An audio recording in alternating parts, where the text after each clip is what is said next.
is that little peanut. The Roughriders look to remain perfect on the season as they welcome the Lions to town, who hope to get back to 500 on the year. Saskatchewan, BC, coming up from Mosaic on TSN. There you go, man.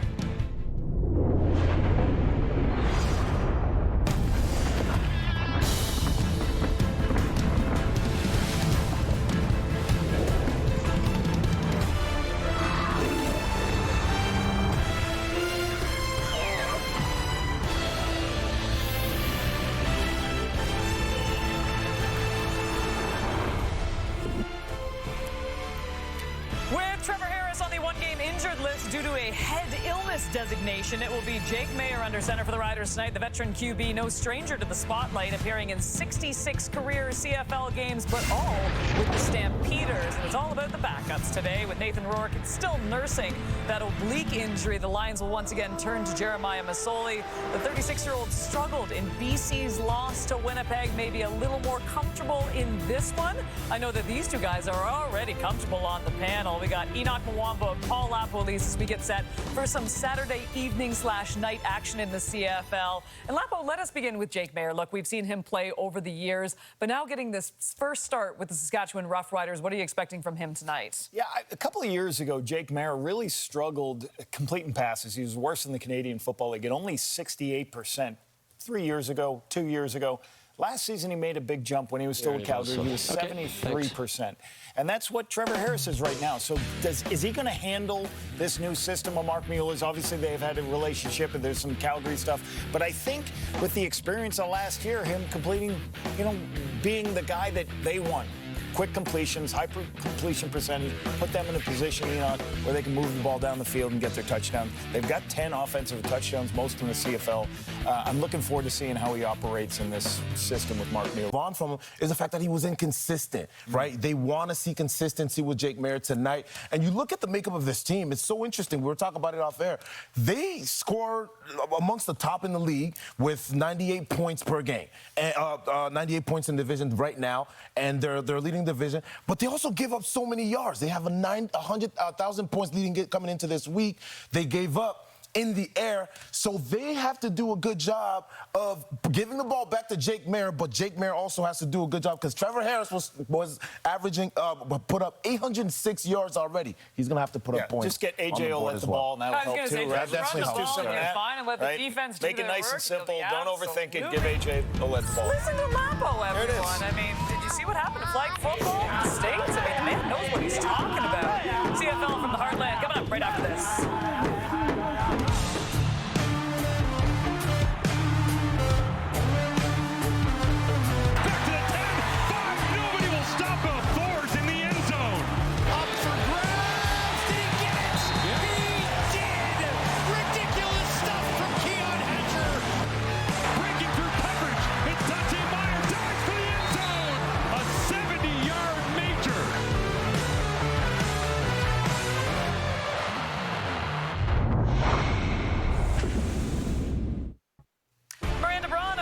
John, BC, this is your chance to win big thanks to Save on Foods' $1 million touchdown to win. If the kickoff is returned for a touchdown, you could win groceries for a year. If 2 kickoffs are returned for touchdowns, you could also win $1 million. Let's get you to Regina and join Dustin Nielsen and Glenn Suter.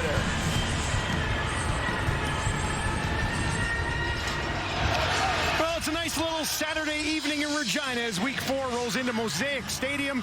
An excellent early season battle in the West as the Riders host the Lions. BC 1-2 to start the year. Saskatchewan a perfect 3-0. We know it's going to be a battle of backup quarterbacks, but it's also going to be a battle of 2 of the best middle linebackers in the league. 2 great pure tacklers, 2 great leaders. First of all, Micah Awe for the BC Lions, who is the current active leader in tackles with 473.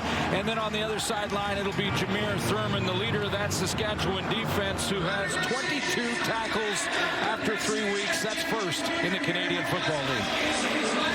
Corey Mace, 1-1 in his career versus BC, of course, that last year. 1-0 at home so far this year, and for a second straight year has started the season 3-0. Buck Pierce won in Week 1, lost back-to-back games against the Winnipeg Blue Bombers. This is the first of 3 in a row on the road for the Lions. BC won the coin toss. They said, we want the ball. 24 degrees at kickoff, and a big Saturday on TSN. Excellent crowd at Mosaic. Beautiful day here. Lothar will get us going. And we are underway in Regina. This will be taken at the 5, a deep kick. Brooks brings it back. Trying to find the near sideline. He will not. Here's a look at the veteran, Jeremiah Mazzoli. Well, Jeremiah Mazzoli has thrown in his career for over 18,000 yards. So, yes, we're seeing the backups on both teams here in this game tonight, but they're really not backups. They're former starting quarterbacks. Jeremiah Mazzoli, of course, in 2018 had that 5,000-yard passing year. So, and he's got one game under his belt as the starter for the BC Lions. Yeah, and it threw 44 passes in that game. So, a lot of work. 281 yards through the air last week. Starts it on the ground. The running back, Butler, up the middle. Let's take a look at this BC offense. Tyler Packer will play at that guard position again because this time Chris Slugger is going to move out and take Dejon Allen's spot at right tackle. So the guy they call Slug is out there on the tackle. There's Hatcher, who leads the league after 3 weeks in receiving yards. 6-yard pickup for Butler and an injured rider down on the field. That's Malik Carney. He's had a great start to the year. Couple of sacks already. 5 tackles. You see number 11. That's Carney right there. A.J. Allen in on the tackle, and he just gets folded in on. Oh, the big men land right on him. That was Corey Woodruff, who's 6'4", 330. Came down on top of Carney. Yeah, that can knock the wind out of you. Interesting to see if they are able to run the ball successfully today, the BC Lions. Butler's averaging 4.8 yards per carry on the year. This Sask defense, they've given up over 1,000 yards passing in 3 games, but just under 46 yards per game on the ground. Yeah, right? really good against the run. Yeah. I mean, we're talking an average of less than 50 yards a game against the run. That's Corey May's style defense. He did that in Toronto. He's doing that here in Saskatchewan his second year as their head coach. He wants to stop the run and get teams in second and long. They have given up some passing yardage, as you mentioned, but not along the ground. McInnes in the slot to the right of Mazzoli. Was looking for Katoy, defended by DeMarcus Fields, and it'll be a 2-and-out to start the game for the visitors. Play doesn't work because of the pressure on Jeremiah Mazzoli. He goes with the RPO, run-pass option, and that pressure in his face made him throw it around. The pressure in behind Katoy, who couldn't reel it in. Look who it is. Yeah. Last time we saw him, he was breaking the hearts of the Argos. Mario Alford waits for this punt return. Carl Meyer gets it away. Alford trots over, takes it just inside the 35. They wrap him up this time after a 50-yard kick. Tackle made by Patrice Rene. And our first look at Jake Mayer in the green and white of the Riders. Yeah, again, the backup quarterback starting for the Riders for Trevor Harris here in this game tonight, but not a backup. A starter in Calgary for many years. There's his 24 campaign, just shy of 4,000 yards, 22 touchdowns, but has thrown for over 11,000 yards in his career. So certainly not a rookie. Has worked with Trevor Harris all through camp and has the same coordinator as he had for years in Coach Mueller in Calgary. He's also played more against BC than any other team in the league. They're going to start it on the ground and a little bit of room. A.J. Ouellette midfield before he's eventually tracked down from behind, and a big pickup on the ground for a guy who's been rumbling a lot to start the year. This one goes for 26. Well, he's been on a roll that has been best in his career really in the last 2 games. I mean, 2 straight games where A.J. Ouellette has played his best football. Just shy of 100 yards in back-to-back games. That game against Toronto had a little extra edge to him, his former team. Big run to start this offensive series. On the sideline for now, Bertrand Hudon into the game behind Jake Mayer. 1st and 10 from the BC 49. And they'll give it to Hudon, trying to kick it to the outside. Now turns it back up the field, down to the 45. That'll be a 4-yard pickup for Bertrand Hudon. Let's take a look at this Sask offense. Second-year starter Daniel Johnson was kind of forced into that left tackle spot, but has not just held his own. He's played very good football over the last couple of weeks. There's A.J. Ouellette in his big last 2 games. Again, Mark Mueller coaching it up and staying with the run, no matter what it says on the scoreboard. Ouellette back in the game now. Out in the slot to the left of Jake Mayer. Now he'll trot back into his quarterback's right. 3 options out to the left. Ouellette goes to the right. Mayer with pressure gets it away. He's got a 1st down up to the 35 as he goes to Mitch Picton for the first time today.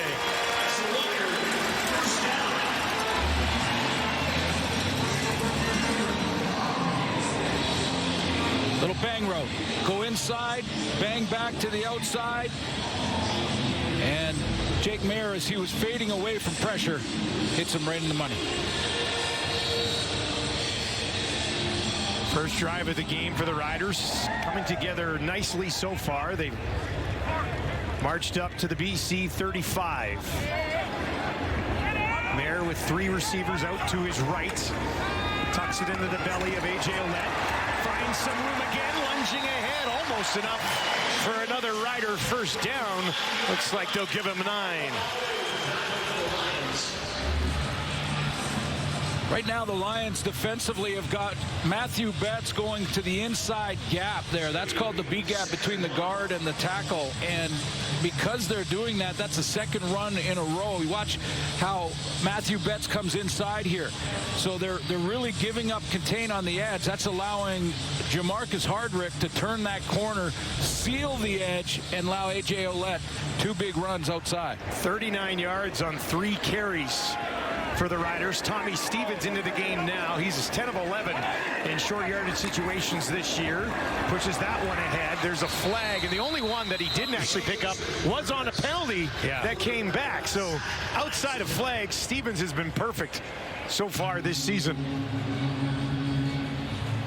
Offside. BC number 95. 5-yard penalty. And who, by the way, in Tommy Stevens, was basically recruited by Jake Mayer. When Jake Mayer knew him with him. He knew he was going to be in Saskatchewan. He wanted him with him. Here's the BC defense. One change up front. Jonah Tavai is out. Marcus Moore will play for him. Hendricks has 3 sacks in 3 games for the BC Lions. Leads the way. There's Alway. We talked about him. 19 defensive tackles. Leader quickly in that middle of that defense. And Christophe Beaulieu, 1st interception of his career last week. Fresh set of downs from the BC 21. A.J. Ouellette again. This time the Lions have seen enough. Hendricks, Tiema in on the tackle. Yeah, this time they're going to widen the defensive end. Hendricks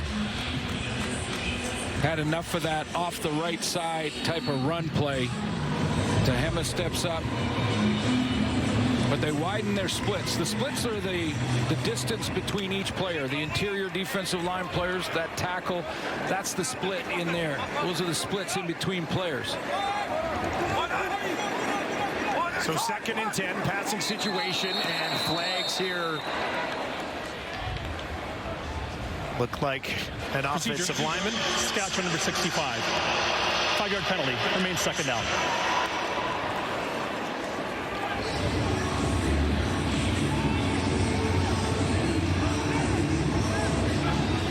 Little movement out there at left tackle, looked like.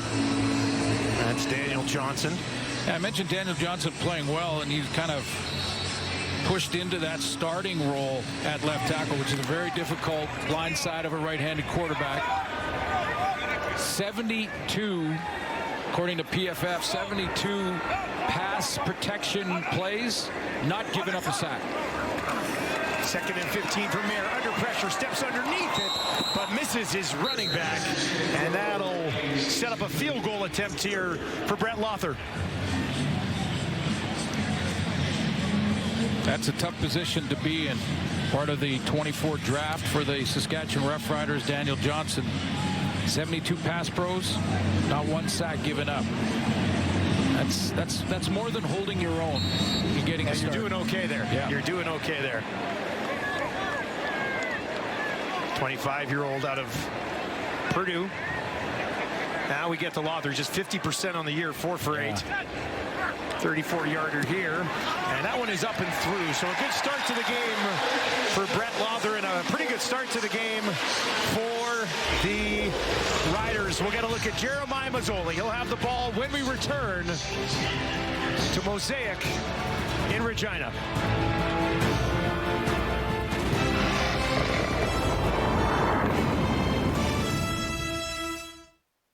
Well, we mentioned that they got a look at Jeremiah Mazzoli last week. Here's what he did against a pretty tough Bombers defense. Yeah, a very good Bombers defense, and there was a lot of good things. I mean, Jeremiah Mazzoli last week threw for 281, did throw 2 interceptions, but felt some pressure throughout the night. Asked Buck Pierce about his quarterback's play. Riders are going to bring a little bit of pressure. Mazzoli gets it away. It's a little high, and it falls incomplete.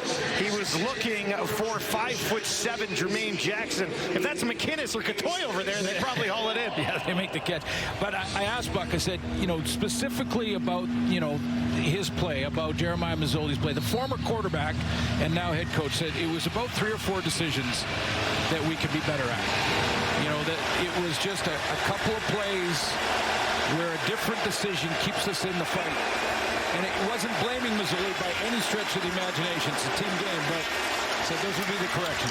2nd and 10 here, and that one, I'm not sure where it was going.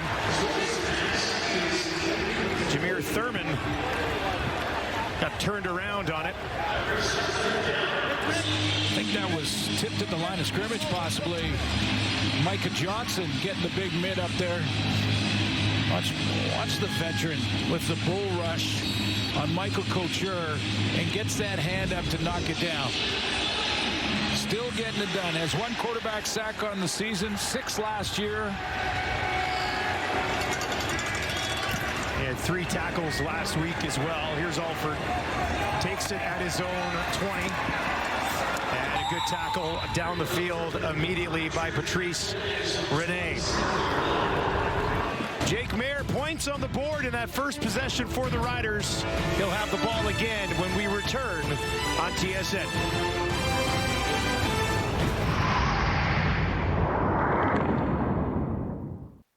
Welcome back to Regina.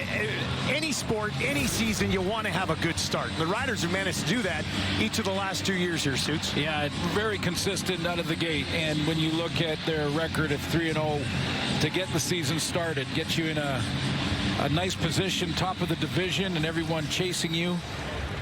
His wins against Ottawa, Hamilton, and the defending champs, the Toronto Argonauts, last week.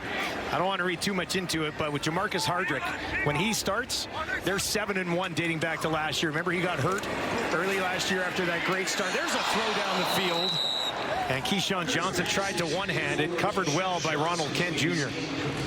Well, I don't think you're reading too much into it. I mean, Hardrick, who's right here, he's got to make a block off the edge, and he's got Matthew Betts, and he keeps him wide, keeps him away from his quarterback. So that wasn't a play that was successful, but it wasn't on Jamarcus Hardrick on that one. 4-1 last year with him in the lineup, and then a 3-0 start this year. So it was a big get when they brought him in from the Bombers and free agency.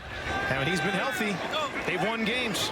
2nd and 10 for Mayer. 3 to the left, 3 to the right. Takes the snap over the middle, and that one is caught just inside the 45. Took some punishment to do it, but Keyshawn Johnson hangs on. Yeah, that's the danger zone, and Keyshawn Johnson, he knew in order to make this catch he was going to get hit, and receivers know that whether you catch it or you don't catch it, you're going to get hit in that area. So you might as well catch it, and he did that. That was Boyle Yu who got him. I was going to say, after the 3-0 start last year, Trevor Harris got hurt. Yep, no, you're right. So injuries certainly did not help along the way. 18 yards to Johnson. 1st and 10 at the 45. Dante Myers, can he get away? No, he's going to be taken down. Nice tackle by Robert Carter Jr. I would suggest that the rookie, 22-year-old Robert Carter Jr., if he plays another 4 or 5 games, he's taking this play to the house. He was there so quickly and read it so quickly, and then he broke down just to make the tackle instead of play the ball. That's why when he got up, he was like, I had a chance at that, and no one was catching him if he went through that throw. 12 tackles, an interception, and a couple of knockdowns already for the 22-year-old. Looks like a nice find at corner for BC. Mayer with time over the middle. Pass complete once again to Johnson, but it will not be enough. And that'll bring up 3rd down, and they'll be forced to kick it away to the Lions. Yeah, a couple of good throws by Jake Mayer, like that dig route throw where he threw it away from coverage and Keyshawn Johnson made the catch. I think he's comfortable in the system. Mentioned he's worked with Mueller, the offensive coordinator in Calgary, so he knows the terminology. Doesn't look like he's trying to figure it out on the fly here. Phillip Brooks back to return. 44-yard kick just inside the 20. Nowhere to go on the return, a couple of yards. And that is it. Riders with a 3-0 lead here at home early in this one.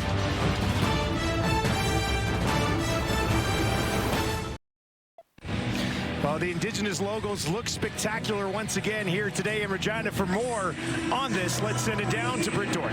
Yeah, you may remember these logos last season when they were launched, but the Riders launched the green scale version, so it was called. Last week, they came out with the colored version, so you may see some people in the crowd wearing that tonight. Now, that is all for Indigenous celebration night here, the Kiss Saskatchewan game, which is Saskatchewan in Cree, which I have learned. Now, the colored logo also represents Indigenous culture when it comes to land, people, their traditions. They even had chiefs for both BC and Saskatchewan holding the flags tonight for the anthem, guys. Yeah, it's been great. They've done a really good job here so far tonight on that.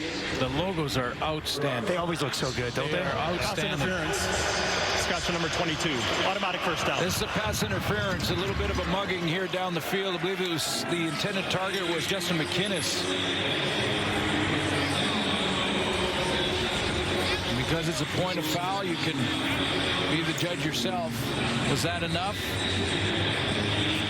I think kind of the arm bar from left hand to the left hand of McInnes, left arm of McInnes by DeMarcus Fields was enough to draw the flag. 39-yard penalty. First first down that the Lions have had in this game comes by a penalty on the Riders. Butler takes it up the middle. Let's take a look at the Saskatchewan defense. Well, Mike Rhodes got his first quarterback sack as a Saskatchewan Roughrider last week in Toronto. And you go back, I talked about the leadership that Jameer Thurman provides at that middle linebacker spot and is leading the league in defensive tackles and defensive plays after 3 weeks. Tavon Campbell, first interception returning to Saskatchewan. Turning home and getting that first pick of the season. He's looked like a good addition. Absolutely. 4.5 to play here in the first quarter. Lions looking to break through offensively here. Mazzoli near side. Jermaine Jackson never made a play on that. Mazzoli started this game 0 for 4. They're going to have to get on the same page. It's a couple that have been missed between Mazzoli and Jackson, and you know that Jermaine Jackson playing for Stanley Berryhill, so a little communication issue between the quarterback and receiver there. They'll square that away. This Saskatchewan crowd seems like they're back. Rider Nation kind of back and influencing that offense when they're out there. Meyer to punt it away from his own 50, a low kick. Wow. And that one is well done.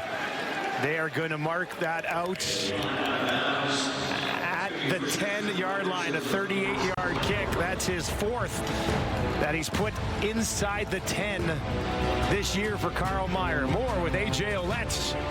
Good start to the game for him when we return.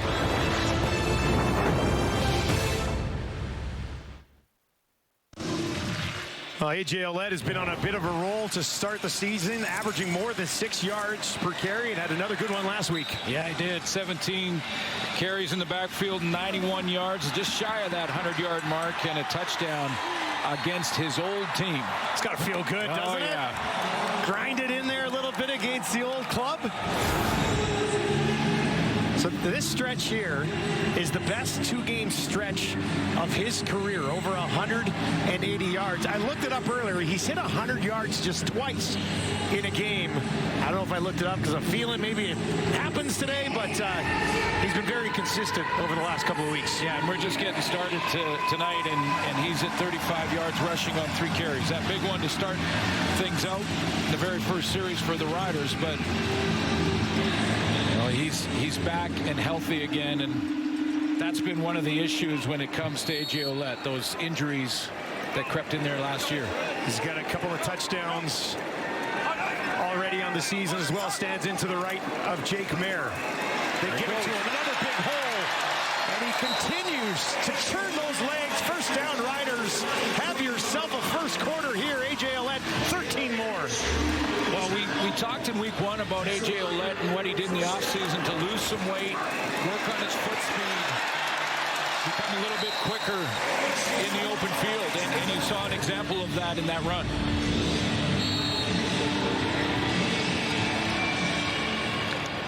Averaging 12 yards per carry so far in this game. BC's going to have to figure out a way to slow him down. They allow the 7th most, or the 3rd most yards per game on the ground this year. That's 7th in the league, 124 per average on the ground this year against this BC defense. They got to find a way to slow him down. Yeah, it's been too much. And, you know, when you look at their last 2 games, Mike Benavides, our defensive coordinator, I thought there was improvement made from game 1 against Winnipeg and then game 2 against Winnipeg. Game 1, they gave up 200 yards rushing. That's crazy. Game 2, 88 yards. Now, that's still a lot, but it was much better. But they better figure something out here, or A.J. Ouellette's going to have himself a night. Yeah, he's at 55 already. Bertrand Hudon in there now. They're going to bring some pressure. Mayer, deep shot down the field, wide open on the near side. Roughriders, and he holds it in just outside the BC 45. Big play from the offense, Ben's biggest of the career. 34 yards for Joe Roughriders. And he had to make a tough catch, even though he was wide open. Back shoulder catch, but he had to keep his feet in bounds, and he stabbed that left foot just before the strike. That was a nice catch on the back shoulder. How is he that wide open? Back to Ouellette. So that's Bertrand Hudon, and he's got a pretty good pickup on first down. Let's take another look at this catch. Joe Robustelli, who everybody says is a lot like Greg Ellingson. Well, I would suggest that catch right there looks a lot like Greg Ellingson. To have the concentration, back shoulder catch, and get that foot in bounds. That's just the 4th catch of his young CFL career, but it's the highlight variety. Of course, he's getting an opportunity because Emelis is out. Yep. They move some pieces around, and he finds himself in the starting lineup. Tommy Stevens into the game for short yardage pickup. Runs into a little bit of trouble. Wow. And he loses yards on the play.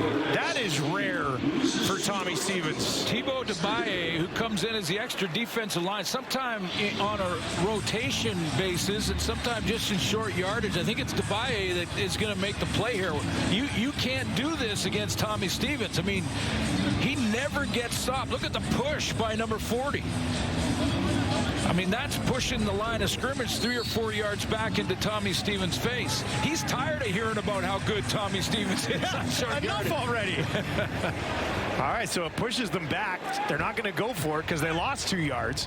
So it'll be a deep field goal attempt. 48 yards for Lothar. He's just 1 for 3 beyond 40 this year. That one is up, and he's got it. That's his deepest of the season. And the Riders have a 6-0 lead at home against the Lions. See, Brett Lowther is not really celebrating much just yet. He's still saying, hey, I want to get this whole thing together, put a really good game on the board, and then we'll talk about celebrating later. It's been a rough couple of games for him.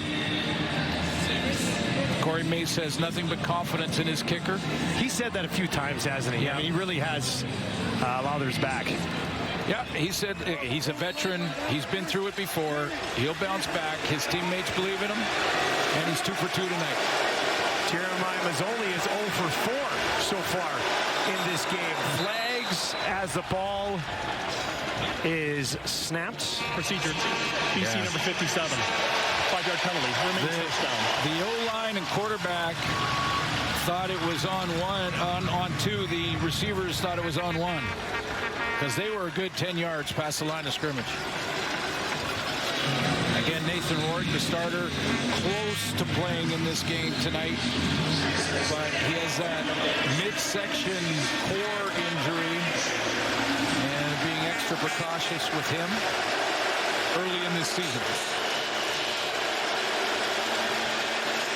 Mazzoli, 1st and 15. Gets it into the hands of Jermaine Jackson. That's the first completion of the game for Mazzoli and the 6th catch of the year for Jackson. There's Nathan Rourke, who is dressed tonight, but he's taking light throws, not really with the teamwork. Chase Bryce took the second team reps this week in practice. So even though it was a game day decision for Nathan Rourke, Coach Buck Pierce just decided, give him 1 more week. Riders load up that defensive line. Micah Johnson might have moved early. Completion to McInnes. He's got a first down. Play came out right away, and then another one on the far side of the field shortly after. 10 yards to McInnes. Never know if they're drawn, but it did look like Micah Johnson jumped the snap count. Offside, Saskatchewan number 4. That penalty's declined. The gain is greater, and that's the quarter. All right, that will do it for the first quarter of action here at Mosaic in Regina. And is the hometown Riders with a 6-0 lead. A couple of field goals from Brad Lothers, how they've done it. As BC will look to find their offense in second quarter action.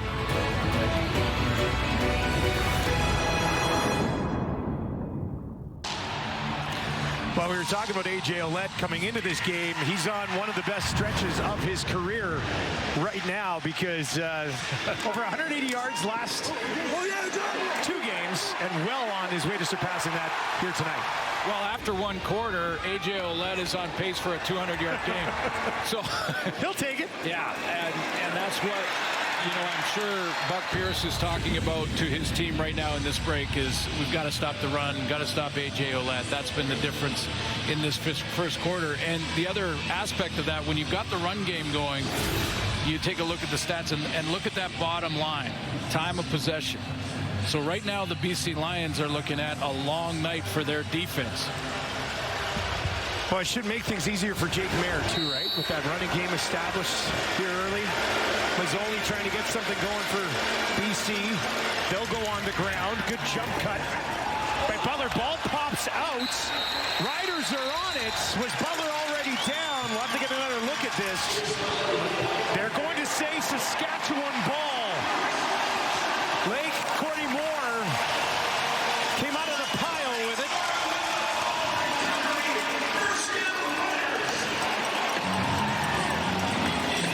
We'll see if this was out before Butler was down. I think it was close, but here we go. Got possession there. Ruling on the field is fumble. Saskatchewan ball. They'd have to see evidence to overturn it. Is under review by the replay center. Turnovers are always reviewed automatically. No challenge necessary from either coach. You see that it went out. You just can't see his legs. I was going to say, were his knees down? It definitely came out before the his ball body hit. Yeah. But were the knees down? Well, from those 2 angles, there's no evidence provided there that it wasn't a fumble. However, they're looking at all the different angles in this review to make sure that call was correct. Replay center going to work right now.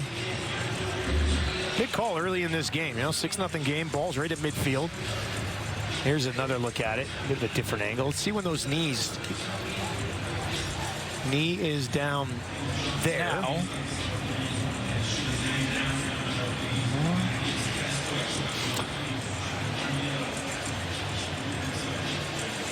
So this was the one that definitely showed the ball came out, but can we see where his knees go down? That's tough. Can't really tell the knee there. You know, that one just before that angle. I mean, it's got to. Here's the bottom line, and the replay command center has said this year. It's got to be clear and obvious. That's the terminology they use. After automatic review by the replay center, the ruling on the field stands. First down, Saskatchewan. Yeah, and the replay center saying, you know, and Darren Hackwood, the head of officials this year, saying that clear and obvious is going to be the standard. You got to look at it and go in a couple of looks, say, was it a fumble or not a fumble? If you don't see anything that changes your mind, then you go ahead and go with the call on the field. BC Lions turnover ratio this year now -5 is -4 coming in. And that was 8th in the league. Not where you want to be. Back on the ground. A.J. Ouellette. He'll take it up to midfield. Just a 2-yard pickup. But great field position here for the Riders after that turnover.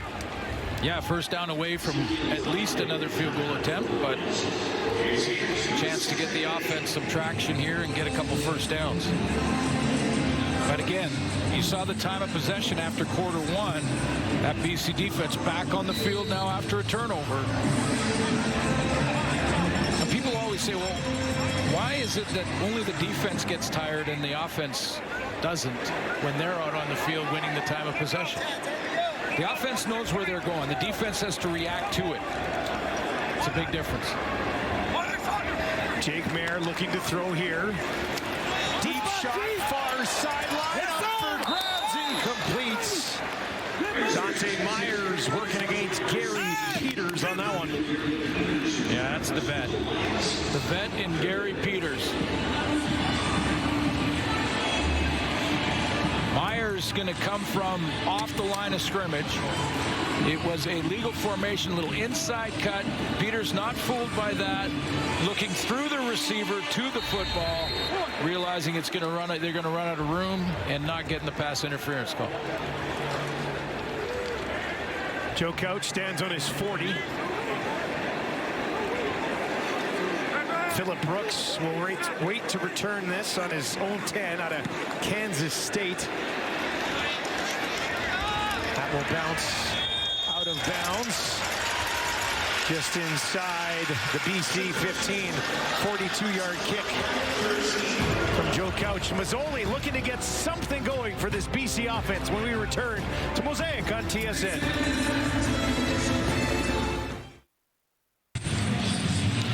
A bit of a slow start for Jeremiah Mazzoli today, but he's a guy who's been around this league for more than a decade and has put up some pretty good numbers. Yeah, 33 300-yard passing games.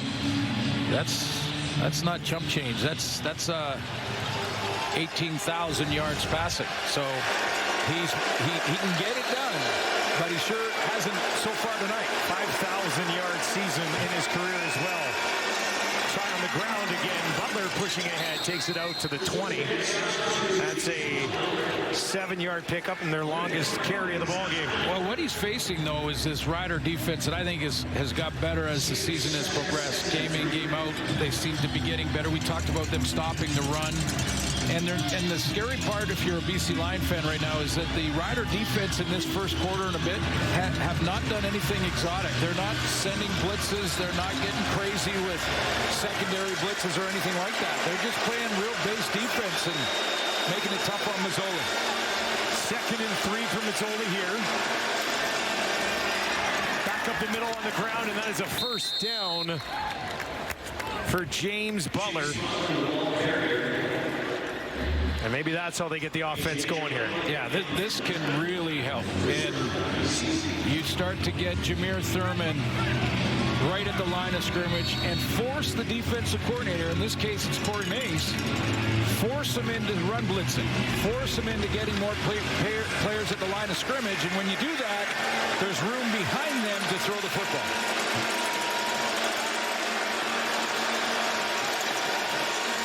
First and 10 from the 28. Mazzoli throwing here, and he's got a man out at the 45. That was Katoy, who got turned around touchdown, but was able to haul it in for a pickup of 17.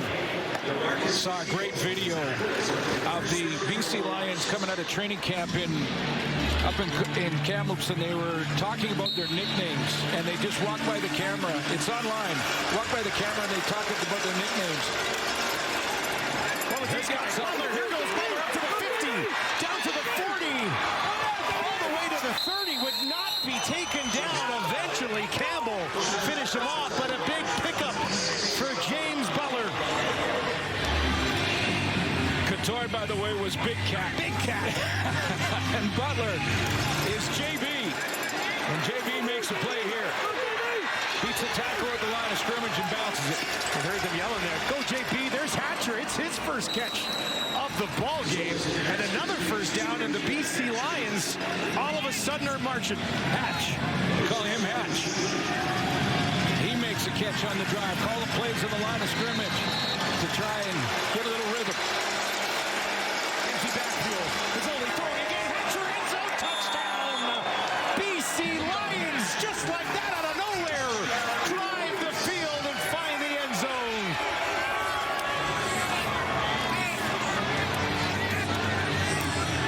Well, Hatch is going to finish it. Keon Hatcher, leader after 3 weeks in receiving yards. But this is a drive for the BC Lions that they desperately needed. And that started with James Butler, and James Butler made the big play in the drive as well. Yes, sir. Yes, sir. Big fellas. Big sir. Yes, sir. Little celebration with Nathan Rourke. 6-play, 97-yard drive for the Lions. Exactly what the doctor ordered, wasn't it? Sean White out, up, and through.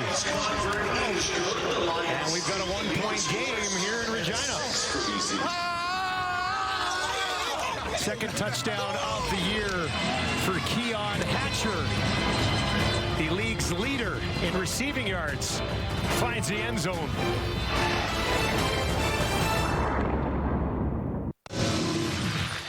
Well, they got James Butler going, the BC Lions. It starts out with a nice run by Butler.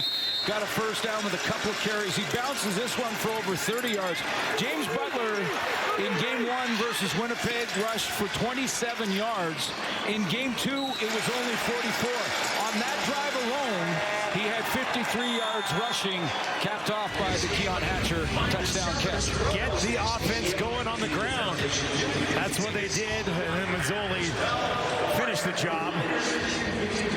Alford, he's been known to respond, hasn't he? Takes it just inside the 10. And we'll get it back out to the 30. Another special teams tackle for Patrice Rene. There was a big hit, too, right at the point of attack on that. Special teams. I believe Alford's had 3 returns of this game. Renee's got 3 special teams tackles. Well, he's got them every time. They watched the game last week. Hey, guys, when number 2 gets it, corral him. And have enough guys on the field. Yeah. And that's what ended up happening there. Renee's able to track him down. So they'll start at the 30. Jake Mayer, 5 of 8 for 65. Monster first half so far for A.J. Ouellette. He'll fake the handoff to him. Now he slings it far side. First down.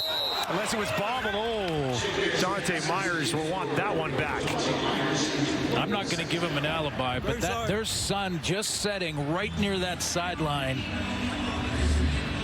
Did that affect it in any way? It's... No, okay. No alibi there. He just dropped it. Unless his arms were impacted. I mean, that was thrown perfectly. Yeah, no, it was Jake Mayer. Mark it down, a drop for Myers. He had a huge game last week. 125 yards, 2 touchdowns. 2nd and 10 now.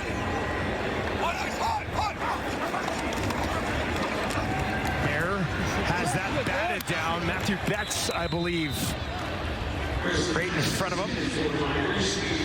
And back-to-back 2-and-outs for the Riders.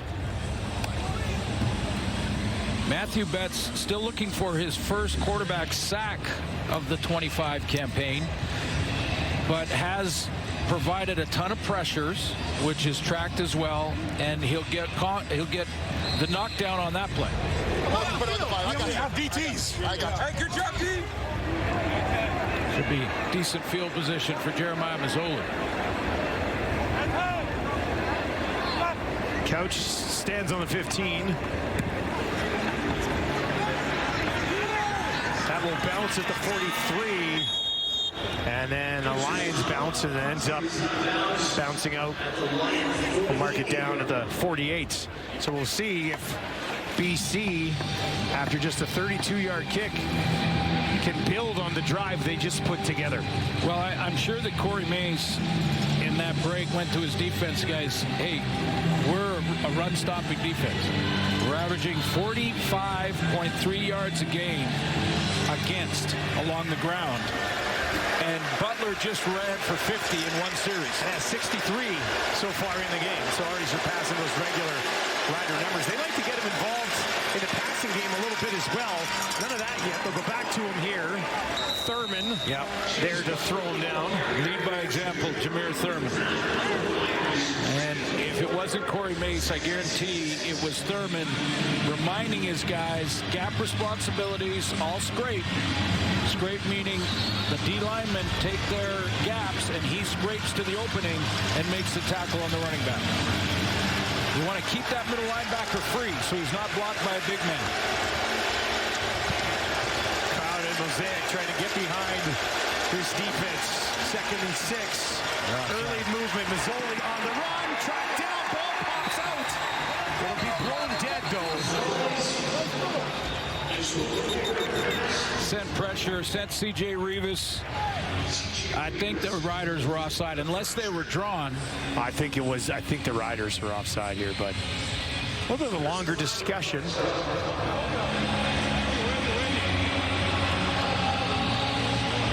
Corey Mace watching on.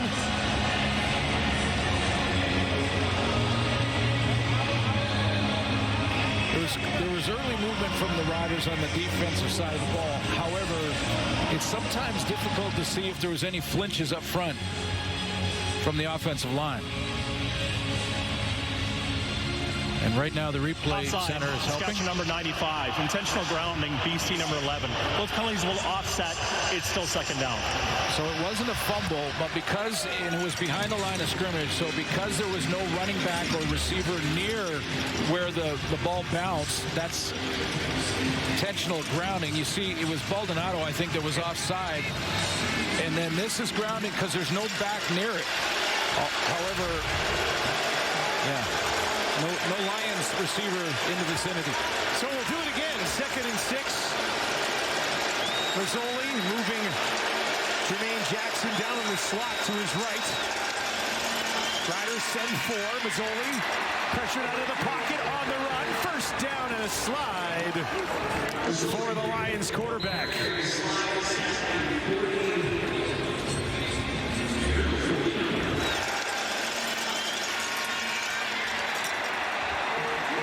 Still do this, doesn't do it often, but won't do it as much as Nathan Rourke does it, but he'll take off and run. He's got good speed.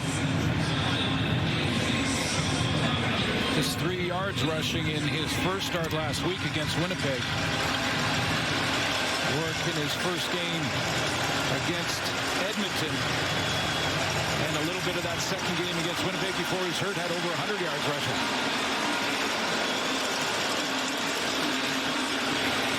The officials are still figuring out where this ball is going to be spotted. Now that is the first time we've seen them actually rule that it was a 1st down. Solely with the slide very close to where he needed to be. A work from the Rider, 52. Mazzoli gets it away over the middle, deflected, almost intercepted. Tipped by one Rider, I believe, and then it was sitting there waiting. And Lacombo couldn't get underneath it. I think Jameer Thurman in the middle of your screen is going to get his hands on this one. He's coming on that A-gap blitz between the center and the guard. He gets his hand on it, and then it's just a free-for-all. Ball's bouncing around, tipped. Tipped twice. Clean shot. Yeah. Tipped twice before it got to the combo territory. He had 8 of those last year. Second and long, empty backfield for Mazzoli. And his left tackle jumped the gun. Jarrell Broxton. BC number 69. That's one for the crowd. 5-yard penalty. It's still second down. You get 1 or 2 of those when you're playing either here, Princess Auto. You can get a couple of those if you're the visiting team in that stadium too. In Winnipeg. Great crowd here today at Mosaic as well on a Canada Day long weekend. It turned out in bunches. Small sprinkling of orange spattered among the green.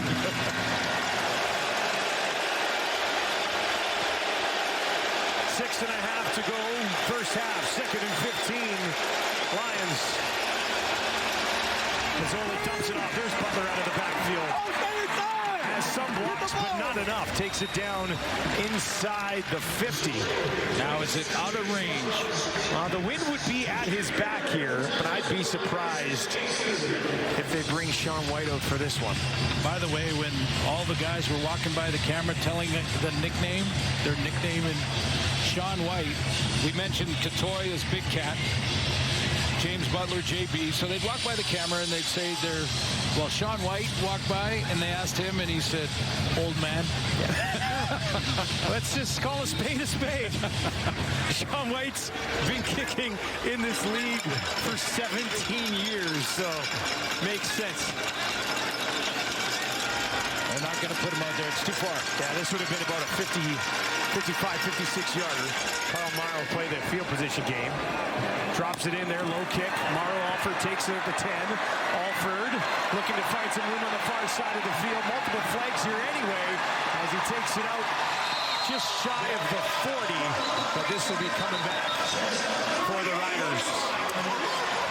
But man, I love when that guy cranks it up a notch as he tries to stretch it out to the far side of the field. BC on the road with a lead against the Riders. Well, after half a decade in Calgary, Jake Mayer now with the Riders. For more on that, let's send it down to Brent Dorn. And you know what? Actually, his last CFL start was in Mosaic Stadium with the Calgary Stampeders last season. Now, of course, he talked about it being bittersweet getting the start this week because, of course, it came at the expense of Trevor Harris's injury. Now, someone he's very familiar with, his offensive coordinator, Mark Mueller, because he used to be the quarterback's coach in Calgary. So he said, yeah, I know this offense pretty well with him. He's added a little sprinkle since. Now, one thing that I loved is a reporter asked him if he needed this fresh start in Saskatchewan, and he joked, well, yeah, because it kept me employed. But he noted, hey, it's been refreshing joining this Riders organization. Yeah, you know, we spoke to him earlier in the week, and he spoke very highly of where he now plays in Saskatchewan. Was blown away by the organization, brought his buddy Tommy Stevens with him. Knew Mark Mueller very well, and got a chance to work in the same quarterback room with Trevor Harris. Yeah. Well, we said you had Bo, now you have Trevor. Yeah. You know, and the differences between the two guys. And by the way, Trevor Harris very close to getting the start, but still going through the protocol from the hit last week. Well, the Riders are on a bye next week, so no reason to rush. Jake Mayer, a veteran quarterback in this league, bouncing around the pocket, trying to take off, will not get there. Matthew Betts brings him down. Is that a sack? Get him behind the line of scrimmage. That'll be his first of the year. Get that sprinter's stance. He's got that right hand just kind of shaking there. Keeps working, doesn't give up on the play. He earned that one. He earned the first, the 25 campaign. It's like taking free throws on your own in your backyard. You got to make the first one to get in the rhythm. Then you get going. You got to get going. Excellent field position looming here for the Lions as this punt is taken just inside the 50. Brooks on the return, but a flag out at the 45. That was thrown just as Brooks took the ball. Almost always illegal blocks. Yep. BC. You know, and I know that there's people that get angry with the officials when there's a lot of calls, but There's some you just have to call, though. well, yeah. I mean, guys, Ezekiel Tied, tackled him.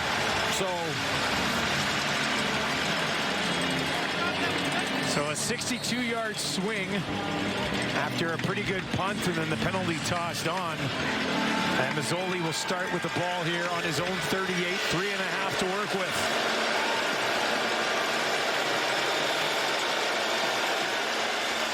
There's one catch for McInnes so far in this ball game. Back to Butler on his punt. Oh, boy. Marcus Sayles with a wake-up call to James Butler. That's one way to slow him down. And led with the shoulder. Excellent timing.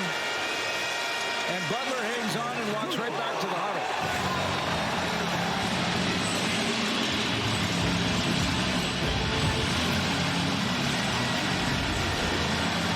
Great timing on that hit. We've hit 3 minutes in Regina. A great start from the Riders, particularly AJ Oled, but the Lions have come roaring back. But how about that hit by Marcus Sayles? You know what we do? We see That's what we like. That's what we like. It's called a table. Table bangers, baby. Sales. Join us at half. We need more. Everybody loves a good, clean hit, hey? I hear you. The physicality's still in this game. You know, and players defensively have learned over the last now 7 to 10 years as the rules have evolved. You can still be physical, just take the helmet out of it. And Marcus Sayles did that perfectly. Yeah, that was textbook. Yeah. 2nd and 5. Mazzoli gets it away. Butler again defended well. And broken up on the play by Shane Ray. You know, this is a small thing, but I think this is what Buck Pierce was talking about, just the decision and the placement of the football here. This is going to be another just flat route. But even though it's a high percentage throw, the accuracy of it isn't there. So stop it right. Well, we're going to lose it just below that shot. But as it comes out, it's just a little bit high and behind James Butler, so he can't protect himself. See, this ball's a little bit behind him. He has to reach back, and here comes pressure from the inside. If he leads him low into the outside, he might be able to turn the corner and beat that tackle. So just a little bit off in the accuracy department from Mazzoli there. 3rd 2 and out of the game for the Lions. Yes! Meyer hangs one up there. Alford takes it. 63-yard kick. Again. And another flag on the play here. I think Patrice on special Rene. teams. Was it Rene downfield again? Is it some sort of special teams tackle record here? He had a good breakfast. You know, we talked about Tommy Stevens and his short yardage and Patrice Rene and his coverage in this game tonight. You know, the important part about when you're on the special teams or have a specific job like Tommy Stevens does in short yardage, you got to just love your role. And, you know, when we asked Jake Mayer about Tommy Stevens in short yardage, he just said, you know, he loves his role. Corey Mays told us that. On the kick, BC number 6. It's a 10-yard penalty. It'll be applied. Still 3rd down. So Corey Mays saying to us, you know, Tommy Stevens gets in short yardage. He takes great pride in being the best at short yardage. So if you're a young kid, Patrice Rene, his job in this game is to cover kicks against one of the premier punt returners in the league. He's taken it on as a challenge, and he's made a bunch of tackles. Just love the role you're given, be the best you can be at it, and good things will happen. And next thing you know, you're starting on defense. Yeah, eventually, right? Yeah. You do enough good things. Now they're going to do it again. He's got a chance for another one. Because they're, after the penalty, you're back it up 10 yards and then kick it again. Give Alford another chance to maybe break one here. And just quickly on Tommy Stevens, you mentioned about buying into your role. He's a short yards quarterback that's averaging 3.8 yards per carry this year, which is kind of ridiculous. All right, so let's do it again. Alford lurks, this time back just inside his 30. That kick will back him up. It's a good one again. 61-yard kick. Alford trying to find some space. Got a little bit, stays on his feet. Trying to get to the outside. Tackle made by Haladic, but not before a good return from Alford. Another penalty. Late penalty flag. I was about to say that cover team, when you have a penalty after you've covered one, you go back. There's Patrice Rene at the point of attack. Alfred was tired of seeing 24 in front of him, so it got away from him. I think the penalty might have been further down the play, but we have to cover again. The play, there's offsetting misconduct penalties against BC number 47 and Saskatchewan number 38. Okay, so the return will stand. Return will stand, but when you're on the cover team, you go 45 yards in a barroom brawl, try to tackle Mario Alford, and then a penalty happens, you got to do it again. You're still breathing hard, and you have to cover again. Look at Patrice Rene trying to grab his breath like, oh, okay, that was back-to-back. That's getting tough. Get some 0-2 over there. All right, so the offsetting penalties have this ball at the Rider 48. Jake Merritt stepping up in the pocket. Down the field. Oh, it's gonna hurt. Beaulieu came over. Myers took the brunt of that one. Flag in the backfield.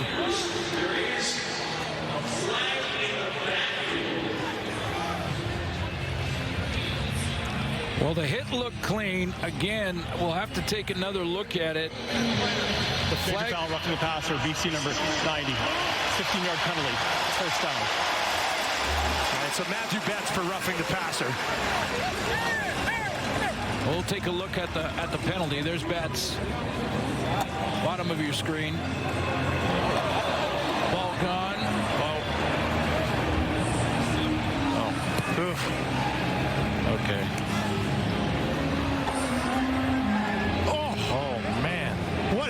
What's the panel doing right now? Are they under their chairs? They're under their chairs on these hits that are Enoch's running around somewhere right now. He doesn't even care. Christophe Beaulieu wants to be clear that the ball was there. I led with the shoulder. It was a great hit.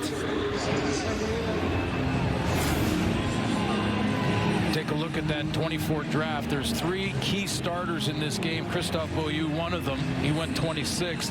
Del Duncan Busby, who we haven't called yet, but he's going to be important with Sam Emlis out. And I talked about Daniel Johnson. You know, that's a big draft. When those guys are all on the roster for this game for both teams, BC and Saskatchewan. And Beaulieu's coming into his own. He's physical. Now, he can play down in that cover DB in a pinch too. And look at the timing on this hit. I mean, ball arrives and so does he at the same time. Dante Myers, he led with his shoulder, just explaining to the official, like, separated the football from the receiver. First pick of his career last week. Bridles will work from the BC 47. A.J. Ouellette, haven't heard his name in a while. Right back to it. It's a first down. Was working so well earlier in the game. It kind of got away from it, but give him 12 here. And I'm sure there's BC fans saying, hey, you didn't really comment on the Matthew Betts roughing the passer. I'll just use the word extremely marginal. The 2 words. That's a nice way to put it. Extremely marginal call there. It almost like they bumped into each other by accident. If I was Matthew Betts, I'd be pretty furious with that flag. Yeah.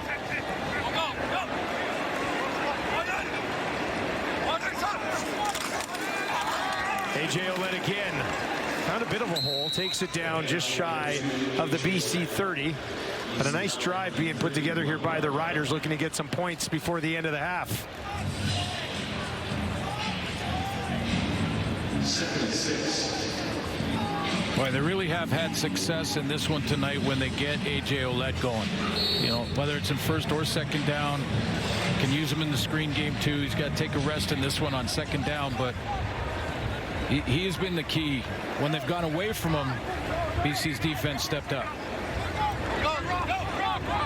So after 4 more on the ground, 2nd and 6. Mayer stepping up in the pocket, bouncing around. Matthew Betts trying to get him. Will he get there? Help from Hendricks, and they do.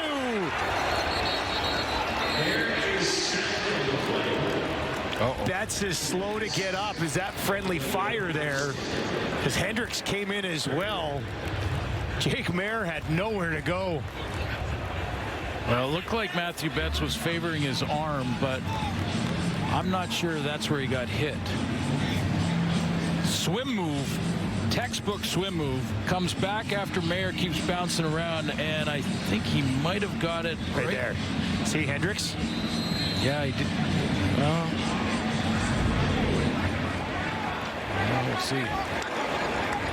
All right, so a 45-yarder for Brett Lawther. This would give the Riders the lead. That is up, and that one turned in just in time, didn't it? Saskatchewan goes on top 9-7. Still not celebrating. Still not celebrating. 3 for 3 day. Yeah, just lots of football to be played. You know, he went deep into the last game with a couple of extra points and then missed the field goal that was the first pressure kick he's made since the game before that, which he really struggled in. So still fighting those mental demons, and so far 3 for 3, but no celebration. Coming up at the half, Kate, Enoch, and Lapo breaking down this one. Pretty physical affair, some pretty big hits in this game. Here's Butler. Good first move, then turns it upfield. Takes it out beyond the 45-yard line, a pickup of 6. Definitely time for Jeremiah Mazzoli to answer that field goal at the very least. Shane Ray with the tackle on the play. Back to Butler again, straight up the middle, almost to midfield. First down Lions with 54 seconds on the clock. About 15 yards from makeable field goal for the old man.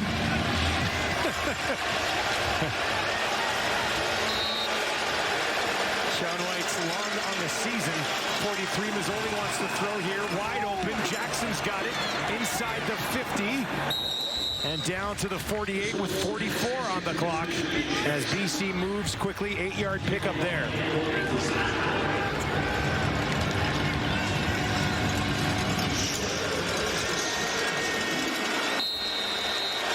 Second and 2. Butler diving ahead. That's a first down for the Lions. And they'll give them a fresh set, just under 40 to go until halftime. Yeah, so 43 the longest this year for Sean White.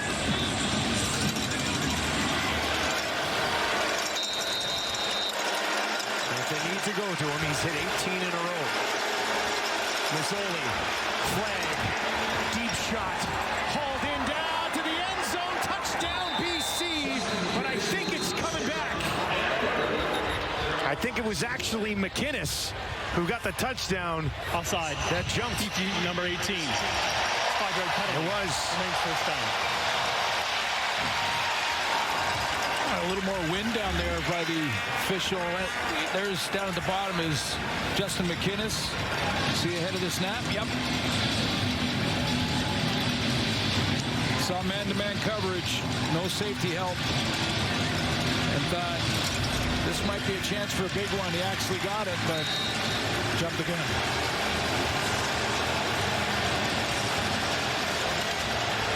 It's a big penalty, too, because it's out of field goal range now. Yeah, that was a big one.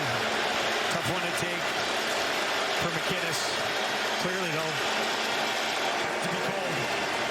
His only throw here gets it away quickly. Everhart for the first time today. Back down inside the 40 with 22 seconds left on the clock. What do they got time for here, Suits? Take a deep shot, and if you can make that play like McInnes does, I mean, a jump ball even for him, and then line up for a field goal if you don't get it. Second and 2. Or hand it off. Hand it off to Butler. And Butler will take it down inside the 30 with 16 seconds on the clock.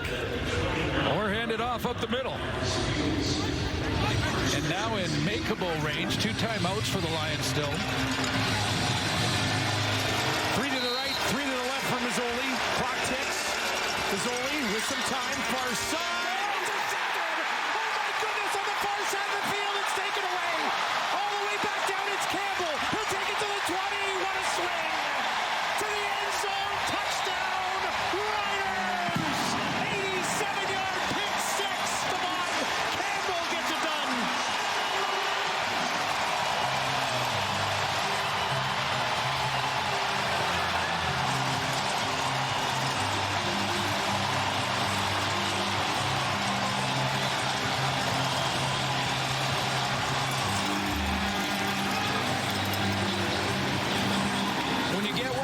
come in bunches. One last week for Devon Campbell. He got his first of the season, and this is jumping the out. The timing a little late to Keon Hatcher. From Jeremiah Mazzoli, and goodbye. Devon Campbell is gone.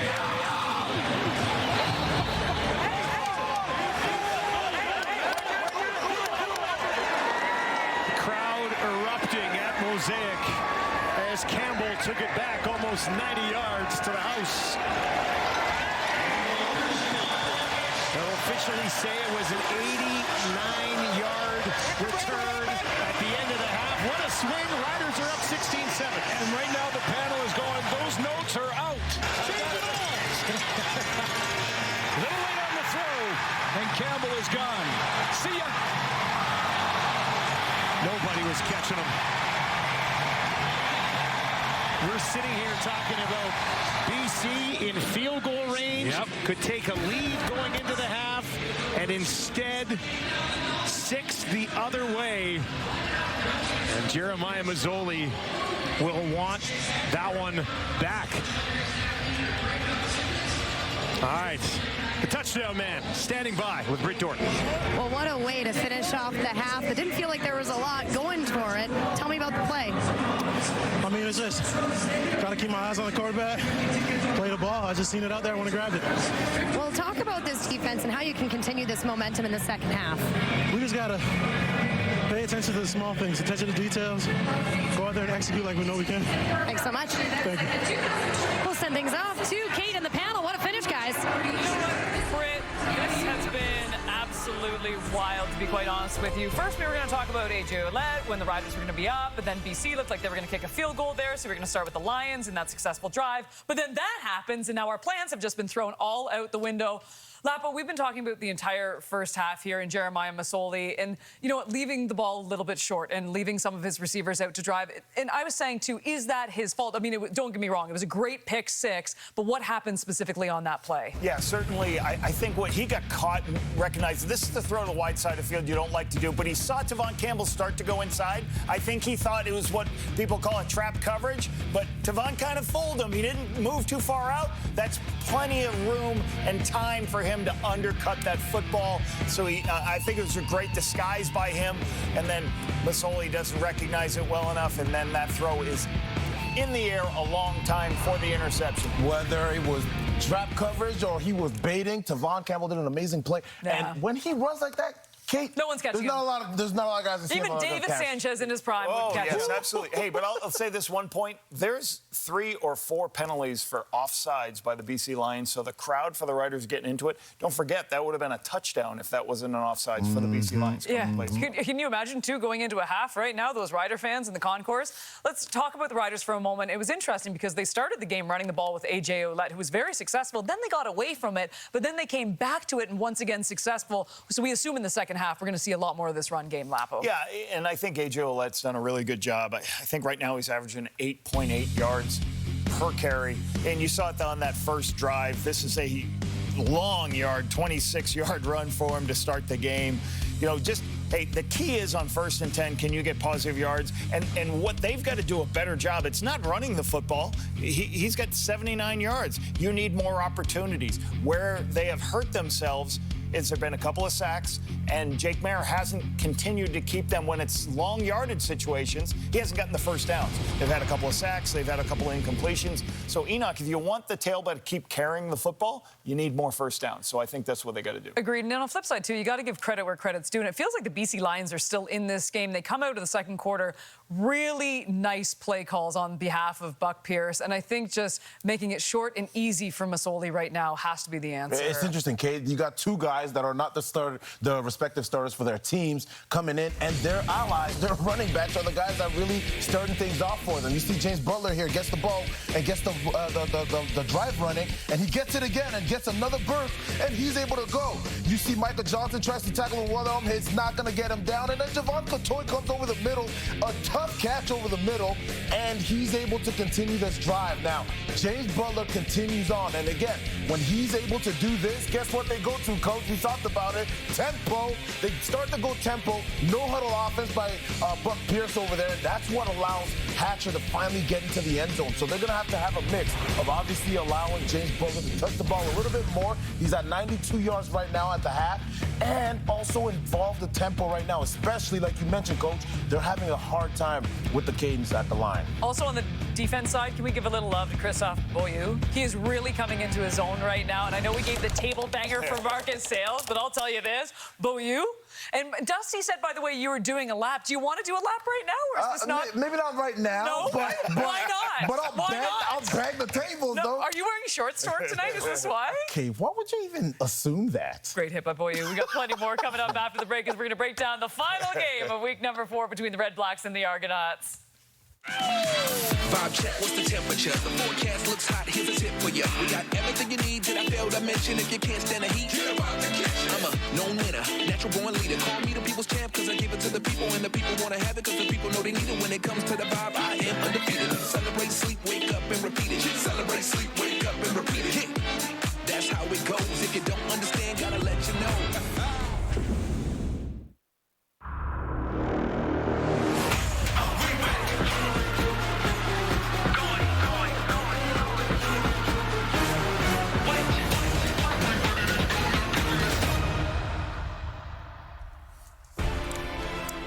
Week 4 in the CFL wrapping up tomorrow, 7 Eastern, 4 Pacific. The Toronto Argonauts visiting the Ottawa Red Blacks. It is a rematch of the Eastern semi-final, and the best part about this game is the panel will be on location. How perfect. Ottawa celebrating the best country in the entire world with the finale of week number 4. Let's talk about these Toronto Argonauts for just a moment. And look, injuries have just hampered this team. We found out this week that we're not going to see Chad Kelly till at least week number 7. Good news, Janarian Grant is coming back. But overall, Enoch, it does seem like there's an urgency right now for the Argonauts because they can't fall in this big of a hole this early in the season. You can't. You never want to. I mean, you see Hamilton Tiger Cats last night also got a win. And so now it gives you, again, you talk about the sense of urgency, Kate. The injuries are there, and it sucks, and it's especially this early in the season, Coach.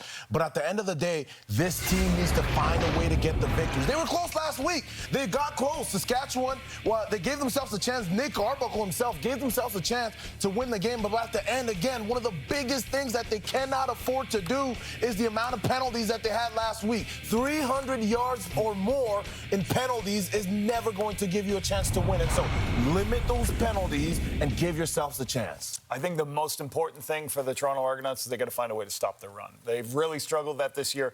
Dustin Crum last year was, they didn't throw the ball. They didn't need to throw the ball. They ran the football so much. 239 yards for Ottawa last week. Hey, when you play good defense, when you don't turn the ball over on offense, Calgary had 5 turnovers last week versus the Red Blacks. So they found a recipe to win. They're going to do that again to the Toronto Argonauts. The Argonauts can't stop the run, and they can't get takeaways right now. So that's a big deal for them. They're going to be able to find a way to stop the run. They're also not running the ball well. That's another portion. I mean, we can go down the list right now. On the flip side for the Ottawa Red Blacks, I was with the team this week, and there is some positivity. Obviously, the momentum coming off the Calgary win. It's hard to judge the Calgary win because of that horrific weather, but you know what? It's momentum. Absolutely. You want to find the momentum. You want to start to build it. And it starts with one. They found a way to get it done last week. They're going to try and do it again. Again, you look at the guys like Geno Lewis, and you look at those guys that started to kind of cool off ever since Drew Brown fell off and wasn't able to play for this team. They're going to have to find a way to get him involved early and often if they want to find a way to get success. Yeah, and playing at home is obviously last year, Coach Dyson and staff did a great job of getting all those wins, best record at home last year in the Canadian Football League. So it'll be an interesting, fun. I can't wait to see you guys there. I'm calling the game. We'll see you guys on the sideline. We're going to party. Should be a lot of fun. And we're talking about running game, too. Dan Adebaboya last week had a huge game. Monster. And back, so you got to keep it going. You know what, too? We need to keep going. You running around the set every time a big hit happens. You know what, Dustin Nielsen? Terrible. You were right. I didn't know. Well, you're practicing because I heard you're actually going to race the world's fastest cow in Calgary. No, it is. It's true. No, it's not too soon. The game is on Thursday, and here's Enoch. Look at the speed. You know what? Milt Stegall would be disappointed. He would. He ran so fast his pants fell off. Yeah. Why are you wearing shorts? It's just one of those days, Kate. Get ready for my flight. Well, it's a beautiful Saturday at Mosaic Stadium here in Regina. The fans are loving it as their Riders, looking to go to 4-0, have a 16-7 lead at the half. Turnovers, obviously an issue for BC. James Butler's been good, though, and he's standing by with our Brintor. Into the half. So what was the message to get the momentum back on your side? Just protect the ball. You know, just as long as we're protecting the ball, we're driving. We just got to protect the ball.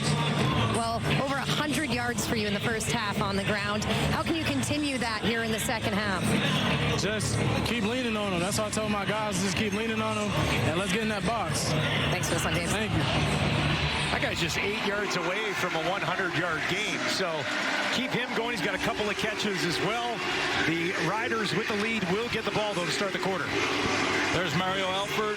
He and Patrice Rene are having quite the battle on special teams in this one tonight. We'll keep our eye on that as well. Carl Meyer with a low driving kick. Alford's going to watch it, take it on a single bounce. Back to the 40, and that is where Jake Mayer will get the ball for the first time in the second half. Well, this offense in the first half, Mayer was 5 of 10, 65 yards passing, no interceptions, no touchdowns. He according to Brett on the sideline, he won't have to worry about Matthew Betts. He is out for the remainder of this game, according to the Lions staff. All right, so Matthew Betts out of the game. Looked like he injured his left arm. Going after Jake Mayer. Now A.J. Ouellette pushing it ahead. First touch of the half. And he'll get 4 yards on that one. Thor's got to go get his lid back. Spin move at the line here gets him a couple.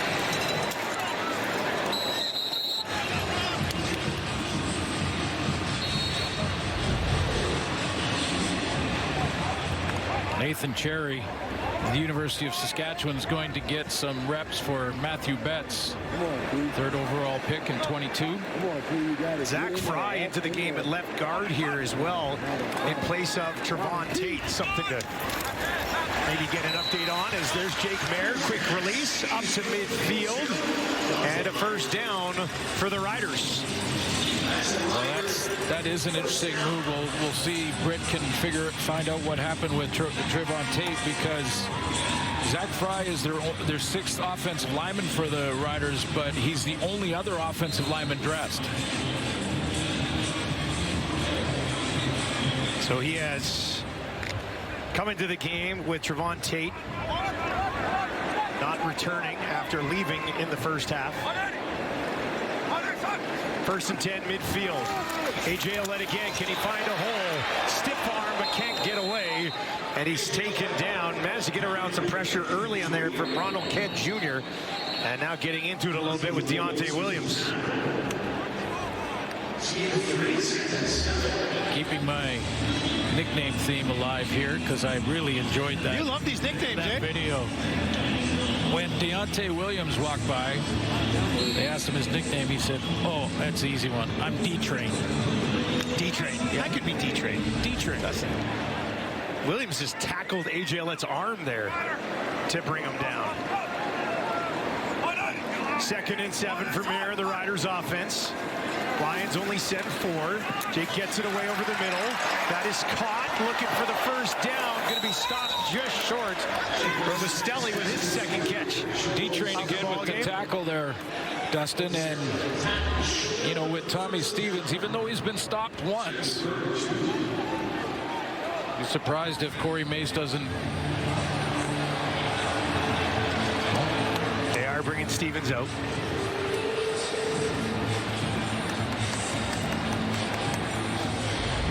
Back-to-back plays by Williams. Williams, third-year guy out of Nebraska. 13 tackles already on the season. Mixed in a couple more here today. Tommy Stevens, you mentioned, averages 3. He's going to need all 3. It might be a penalty. There's a penalty flag. So this would be coming in from the replay center. And it's going to be a first down for the Riders. And is this a horse collar tackle? Major foul, horse collar tackle. It is. BC. 15-yard penalty. Automatic first down. I'm not sure. I don't think Corey Mace challenged this. So he did. This was a call on a major penalty. On BC number 9. I mean, it fits the definition of the rule, which is, you know, any time you're behind on the shoulder pads, the guy you're tackling doesn't have to go backwards for it to be a penalty. So it fits the definition, but it looks like that call came from the replay center. It wasn't made on the field. There was no challenge. So that's the replay center blowing that one in to make sure they got it right. So now down to the BC 32. A.J. Ouellette again. And look at the secondary push here. Takes it all the way down to the BC 25. That is a hard 7 yards for A.J. Ouellette. I won't do it now. Maybe on your show one day. Okay. In Edmonton, or maybe on CKRM here in Saskatchewan on one of my radio hits. But I'd love to give my opinion on penalties called from the replay center. We won't go there now. The fact that it's being brought up lets me know where I think you'd go on that one.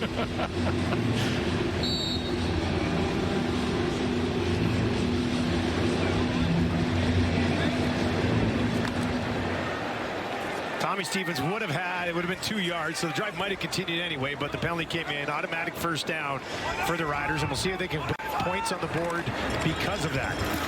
Bertrand Hudon pushing ahead. Look at those feet. Kept going. Close to a first down. I think he's got it. Well, penalty aided, but a good drive for Saskatchewan to start the second half after the way the first half, after the way the first half ended with Devon Campbell taking it to the house and grabbing all that momentum. The Lions desperately needed a stop here, and they certainly do now to hold Saskatchewan to at least a field goal attempt. Got an injured BC Lion down on the field near the 10-yard line. That is Robert Carter Jr. They're doing fixing something. His helmet.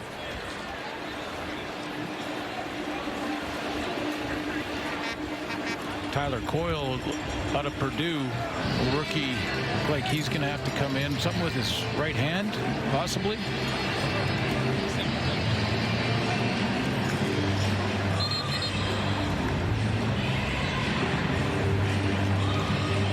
So if you're the Riders, well, Coyle's going back to the sideline. I was going to say, if you're the Riders, do you attack him? But it looks like they're going to move Ronald Kent Jr. out to the corner.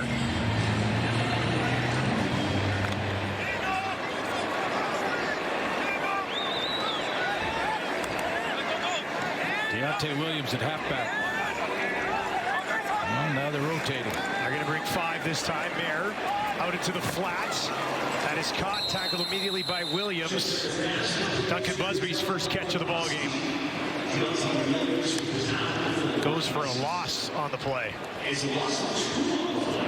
Well, the Riders are moving the ball, and there was, one penalty, but Deontay Williams has been all over the field here on this drive. He's made like 4 tackles.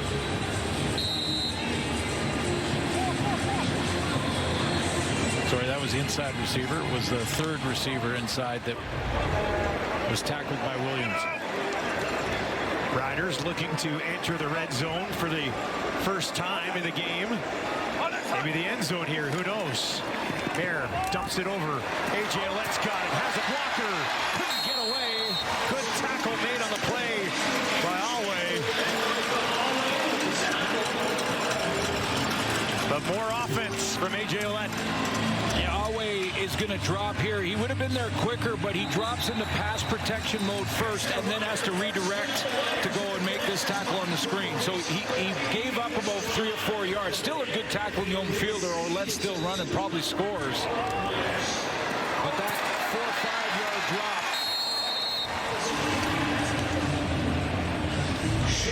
drop meant that Awe wouldn't get there before the first down yardage was gained.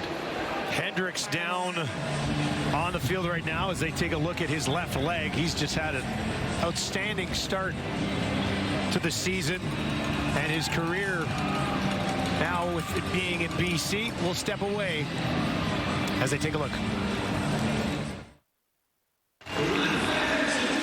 All right, so the good news here is that Hendricks is up and walking off, appears to be fine. They were looking at his left leg, so he's head over. They've got the tent up right now to take a peek at him. First and 10 for the Riders from the BC 11 as they try to open this up a little bit, but that Lions defensive line now, no Matthew Betts, and for the moment, no Hendricks. So go to some rotation guys on the D-line. BC will have to. Let's try to find some space. Nothing opens up this time. Short pickup on first down. A little bit of fire coming out of the bottom of that pile.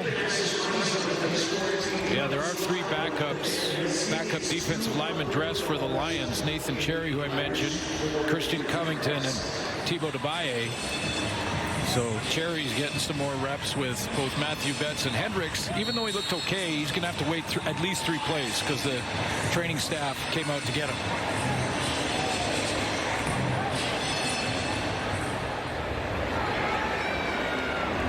Tehema, Marcus Moore, and Toure on that line for BC here. 2nd and 8 from Mayer. Back to A.J. Allen again, looking for the end zone. Touchdown Riders! A big day for A.J. Allen. And now he's got a major. When Deontay Williams moves out to halfback for the BC Lions, they brought in the rookie from Purdue and Tyler Coyle. Coyle had that. Here's Coyle at the bottom right of your screen. He has a chance, but he takes an angle that is outrun by A.J. Olette. That was the only opportunity for the Lions to make that play in the backfield, hold the Riders to a field goal. But he's a rookie. Little late in reacting. A.J. Olette made him pay, and he's having a night. 10-play, 69-yard drive to start the half, 7:26, 100-yard game for A.J. Olette, just the 3rd of his career. Long way to go in this one, and they're going to go for 2. Olette directly in behind Jake Mayer. They fake it. Mayer on the run to his right, looking for somebody back in the end zone. No. And they'll come up empty, looking for 2. But the lead right now, juicy one for the Riders. They're on top 22-7. A.J. Olette with a rushing touchdown, his 3rd of the season.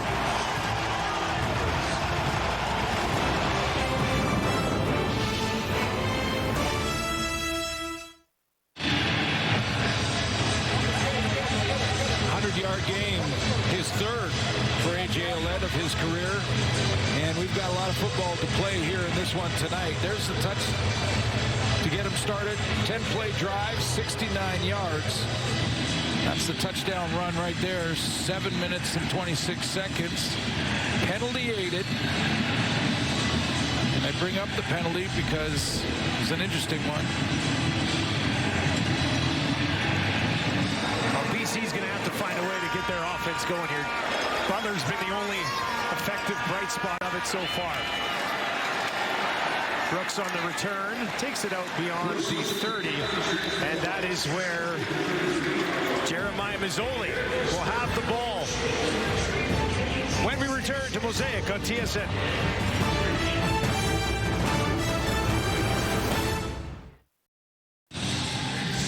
Injury bug starting to catch up to the BC Lions. For more, let's send it down to Britt Dort. Yeah, well, and to first quickly go to the Riders, you guys mentioned off the top, no Trayvon Tate. He has been ruled out with that upper body injury, but defense taking a major hit. You mentioned Betts, but now Hendricks as well with that hamstring injury. Will be out for the rest of the game. He's been on the sideline here, very emotional. A lot of teammates coming up to him, trying to make sure that he's okay, but it's going to be a tough blow for this Lions defense. A little breezy on the sidelines, but Brent held in strong. Hey, well done, Brent. Now, there is more wind down there than I saw in one call by the officials. His shirt flapping in the wind, too, so tricky wind. It comes off the corner, Mosaic Stadium, kind of swirls around, tough to gauge it at times. It is sunk below ground level, so protected a little bit.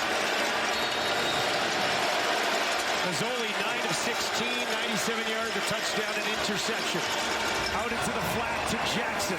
Jackson gets a couple of blocks, steps out of bounds after picking up close to 5 on the play. A couple of late successful drives for Jeremiah Mazzoli, and then the big mistake and the timing of that wide field out. Our coach on the panel, Paul Lapalese, talking about that long wide field out. It's a dangerous throw if you don't throw it on time. Devon Campbell said, thank you, goodbye. The left field, the backfield for Mazzoli here. Oh, what happened? And I'm not sure if that just slipped out of his hand or what happened, because that came out basically thrown directly down. You know what? I think he changed his mind mid-throw.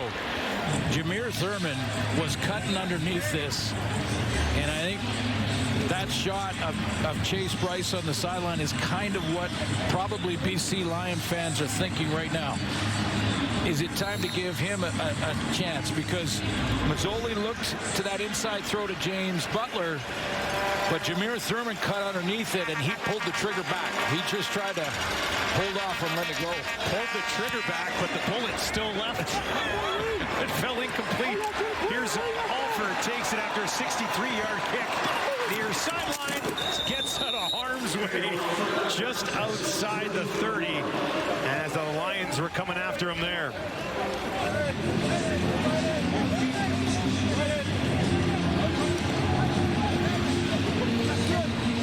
So we'll take a look at the BC Lion D-line. Thibaut Debaye, I'm guessing, is going to get a whole bunch of reps. He's in there at the end spot.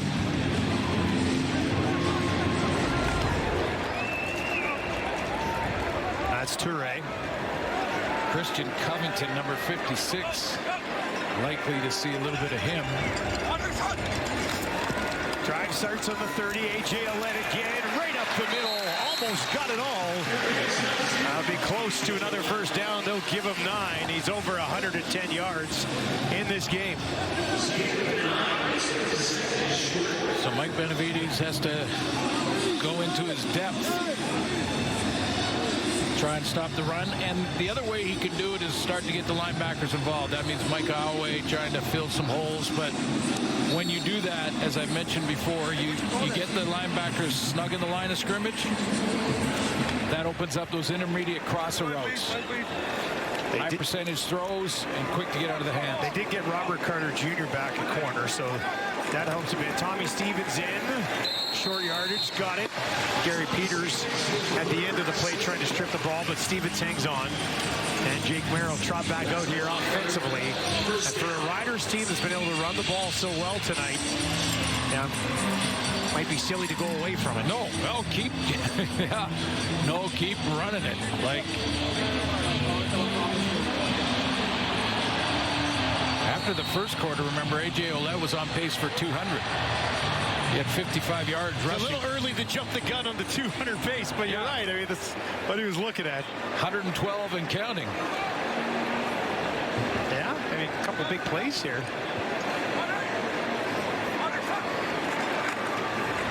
Back to him again. Tried to spin that one up beyond the 40. Back to the line of scrimmage, really no further here. Okay, so here's what I mean. Watch Mike Alway here. Mike Alway is moving forward before the ball is snapped. There's their linebackers saying, we're going to stop the run on first down. They're not playing defense, so that opens up in behind. On first down, Jake Mayer going with a little play action in those crossing routes. If the linebackers before the snap of the ball are moving forward to the line of scrimmage, it's opening up space behind them. 5th tackle of the game for Alway. 2nd and 11 for Jake Mayer. Lions are going to bring some pressure. Mayer's in trouble. Gets it away. And incomplete. Deontay Williams was right there. So, again, one more time, pressure, hit the line. If they run, they're going to try to stop the run there. So what does that open up? A crossing route. Crossing route's open, and it's going to be covered by a man. That was Deontay Williams. But if he catches that and turns the corner, there's nobody else. The linebackers are gone. It's a relatively safe throw if you can get a linebacker and chase that's covering you. Williams did a nice job of tracking it down.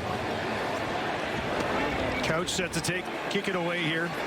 He's averaging 42.6 yards per punt this season. That one's going to force Brooks. Wow. Back bounces over his head and all the way into the end zone. And Brooks will take a knee. Might be no yards. That flag did come out right when he put his knee down, didn't it?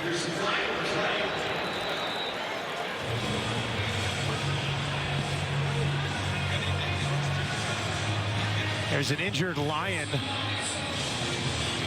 in pain. That is, looks like coil number 6. And the injuries continue to pile up for the BC Lions.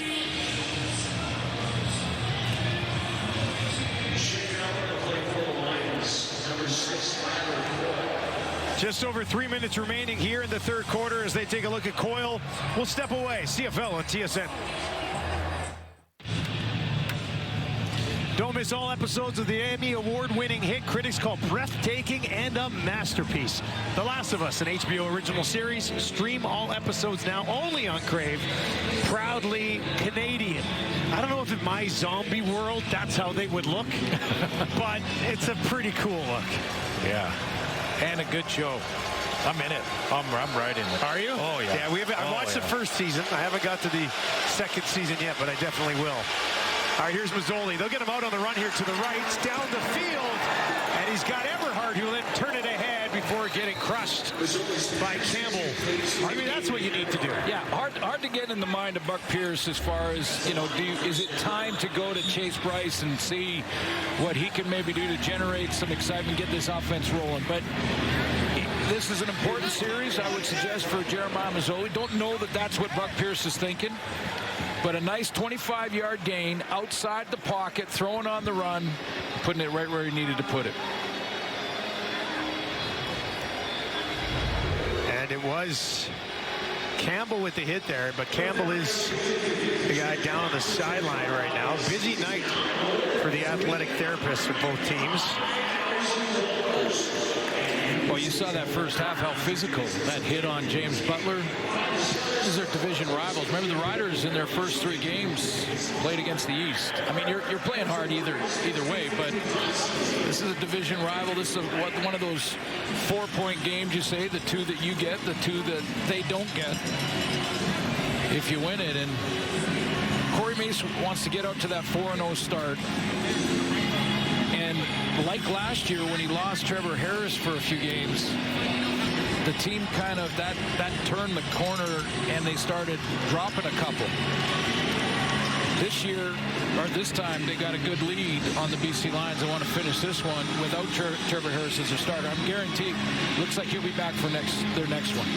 BC Lions so far this year have not played close football games. All of their games have been by 13 points or more, win or lose. So see if they can tighten this one up a little bit. Mazzoli wanting to throw again. Pressure, dumps it over the middle. Butler couldn't get there. Drops about a foot in front of him, and that'll bring up 2nd and 10. Pocket closed quickly on Mazzoli that time. Again, that decision to go to Butler is a little bit delayed here. He's looking to the left side, doesn't like what he said. Give it to him now. He waited a little bit, and then he had to try and a little basketball shot over and through Micah Johnson. That's not easy. 11 carries on 92 yards in the first half for Butler. They haven't given him the ball on the ground yet. They'll get it to him through the air here in the second half. Made a nice move, pushing it ahead. And James Butler, the playmaker, 15 in the first first down. Good decision from James Butler to go inside. If he keeps this and tries to keep bouncing it outside, I think he gets run out of room and run out of bounds before the first down marker, but he takes it up into their danger area. Mazzoli wide open just inside the 20, and that is Eberhardt, who leads this team in receiving yards so far tonight. Okay, so Buck Pierce has got something going in the play calling for Jeremiah Mazzoli. Get him on the run. Get him on the rollout. Get him outside of pressure. First and 10 from the Rider 15. Mazzoli again drops it in inside the 5, back to Eberhardt. He's tied up, and eventually they'll blow it down. And it looks like it'll be BC ball just inside the 4.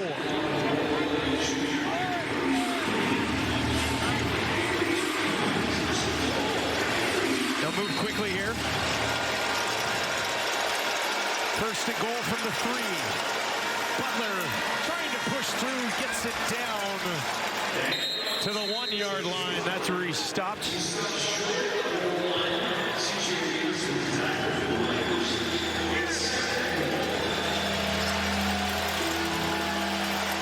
Mazzoli trying to finish this drive. Flags on the play. Procedure. And it's blown down. Procedure. BC number 64. That just looked so nonchalant as they went to the line of scrimmage. It did, didn't it? That's a good way to describe it. You know, just not quite organized, not sure, and the early movement, and look at that. From the 1-yard line to the 6.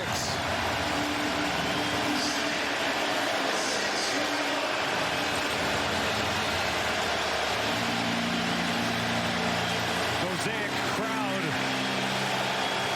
trying to cause issues for Mazzoli here.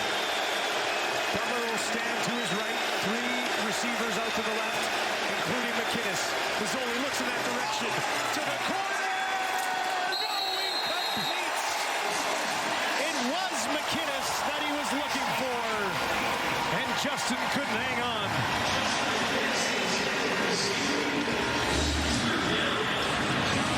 Good battle for the football on the fade route.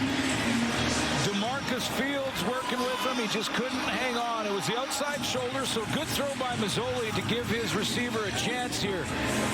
Little subtle push off, both hands on it from Justin McInnes, and he can't reel it in. We've seen McInnes make catches like that, but he could not haul that one in. I think they thought about this a little bit, but in the end, they'll roll out Sean White. Perfect on the season, make it a 13-point game with still a quarter to play. 2 possessions. Chip shot for the most accurate kicker in the history of the league. And BC comes away with some points. Well, technically, it would have stayed 2 possessions if they gambled, but you have to get 2 two-point converts. And there's lots of football. You got a quarter to go. But, you know, if you're a Lions fan, Jeremiah Mazzoli stays in. Yeah, I mean, but they tried some different things with him on that. Got him on the drive, roll. right? It seemed to work better for him. Mazzoli's 14 of 24, 169, a touchdown interception. Not a day that you'd write home about, but a good drive there that put points on the board. Final play of the 3rd quarter here for Jake Mayer. Wants to throw, he does. Keyshawn Johnson goes and gets it. And that should be a first down for the Riders to end the 3rd quarter. Saskatchewan will be looking to seal away a 4-0 start. They are 3-0 when leading after 3 quarters this season. Can A.J. Ouellette and the Riders get the job done? 4th quarter action coming up on TSN.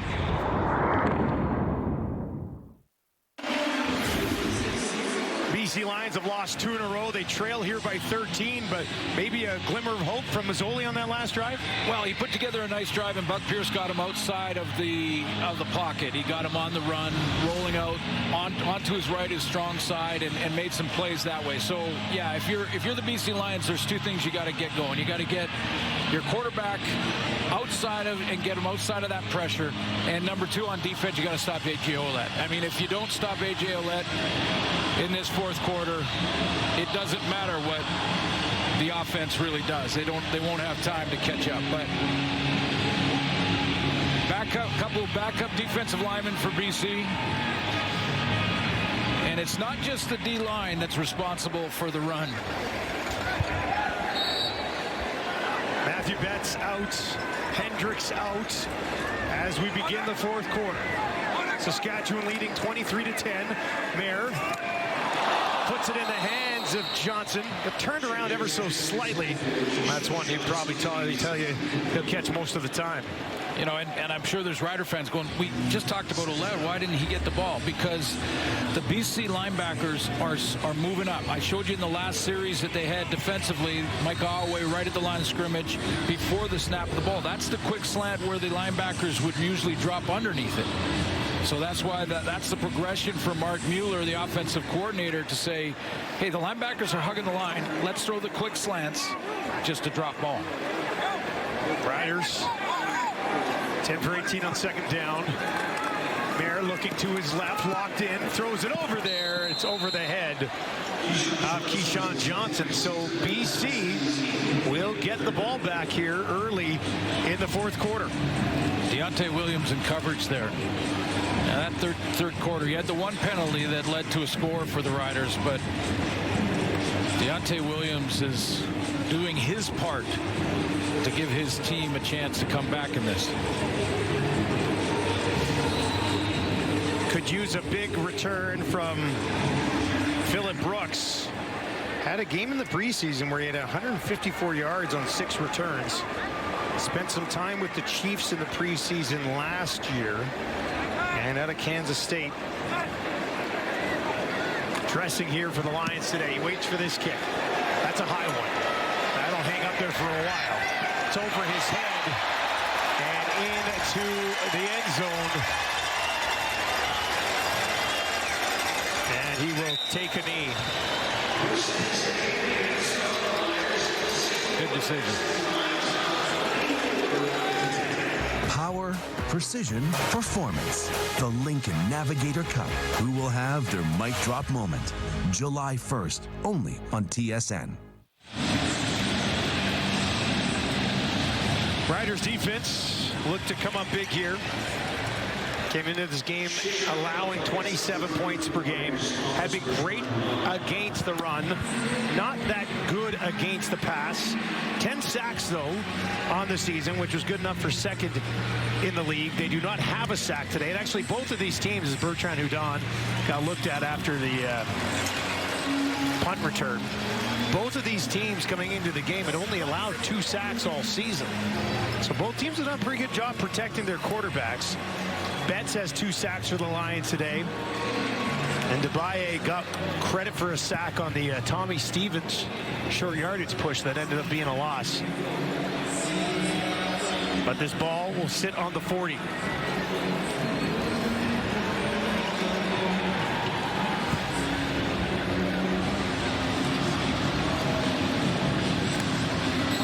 Mazzoli. We'll see if they keep the game plan the same. Get him out on the move to his right. Find some bodies downfield. This time from the pocket. Deep shot. Hatcher trying to come back to it, and it is broken up. Played well there by Lacombo. Yeah, that's a big play by Nelson Lacombo because of the guy he's going against. That's Keon Hatcher. I mean, you go back to last week's game and some of the catches that Hatcher has made this season, well, in his career for sure, but he's made some spectacular catches this year, and that's a big play considering who he's playing against.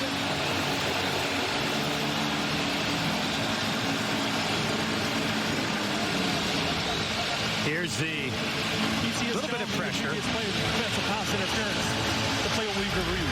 All right, they're going to challenge for pass interference here. Buck Pierce. Get a couple more looks at this. Did you see anything initially, Glenn? Well, I saw some hand fighting. I thought it went both ways. So let's take another look. Bottom of your screen. You see how Hatcher's trying to keep Lacombo separate away from him. That's natural. And when that happens by a receiver, you grab that arm and pull him closer to you, which is what Lacombo's doing. Yeah, I don't see an issue with that. Yeah, like Hatcher had his arm just as much engaged. That's hand fighting. That's on the play. I'm a little bit surprised by the challenge, to be honest with you. Yeah, just two possessions in the fourth quarter. After review by the replay center, the ruling on the field stands. BC, by losing its challenge, has lost a timeout. It's second down.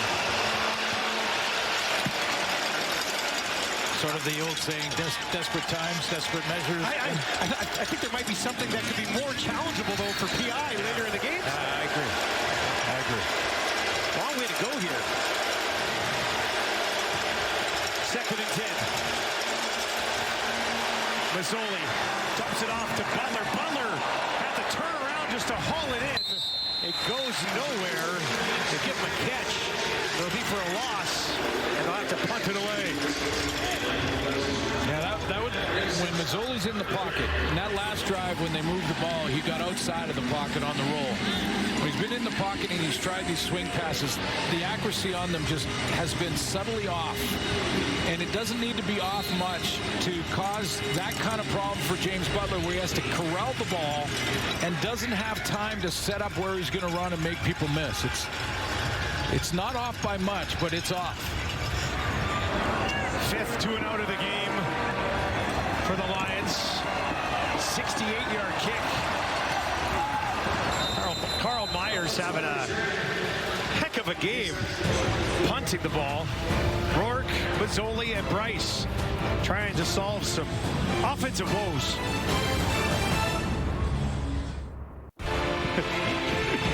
CFL Canada Weekend action. We'll be back tomorrow as the Argos take on the Red Blacks. Coverage gets underway at 7 Eastern, 4 Pacific on TSN. Big game for both of those teams, too, early in the season. Trying to get some wins on the board. BC's defense got to hold them tight here.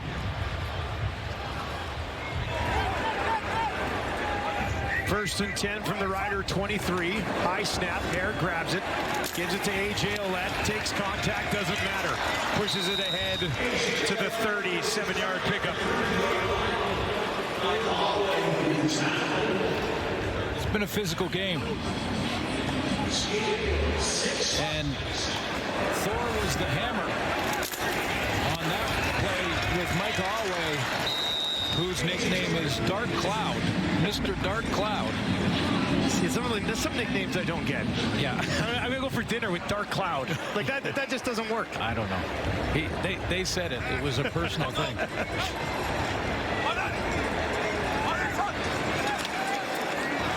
Ouellette again, trying to spin away. Got the spin around Alway.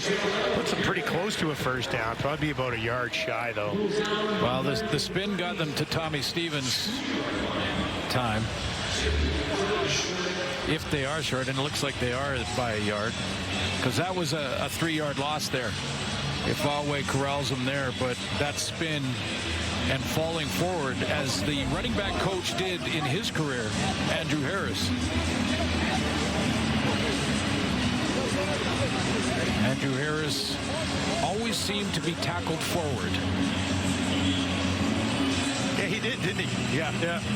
So he'd be tackled for a 4-yard gain, fall forward, and get another 2.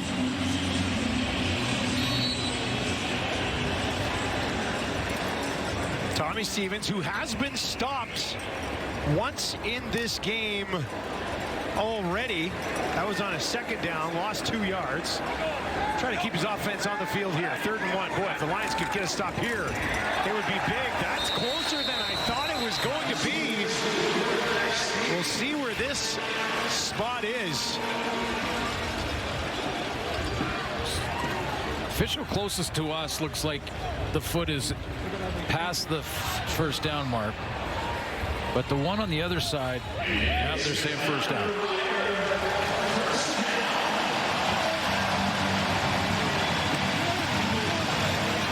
Look at Awe over the top, and Tommy Stevens driving forward.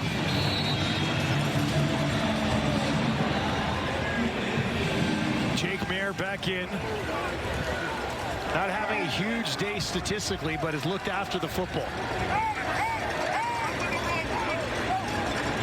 Trips bunched out to his right. Now they'll move in to protect. High snap. Back to Ouellette. Counters it back up the middle.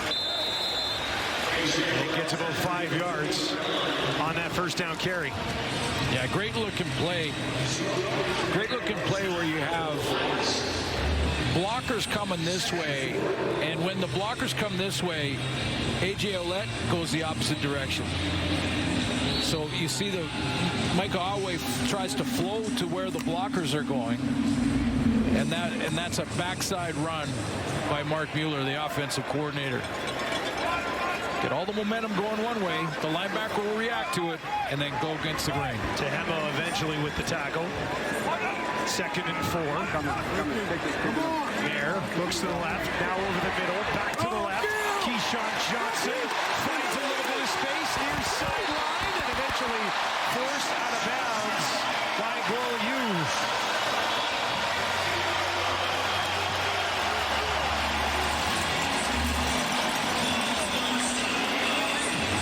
Keyshawn Johnson, little inside bang route, come back outside, react to his quarterback, and that subtle little move back towards his own line of scrimmage, that's what got him this separation for a 20-yard gain.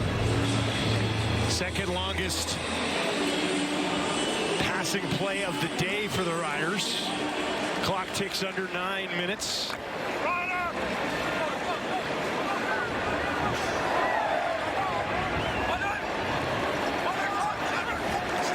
Throwing again, gets this one away quickly out to the 45. Dante Myers, his 3rd catch of the ball game.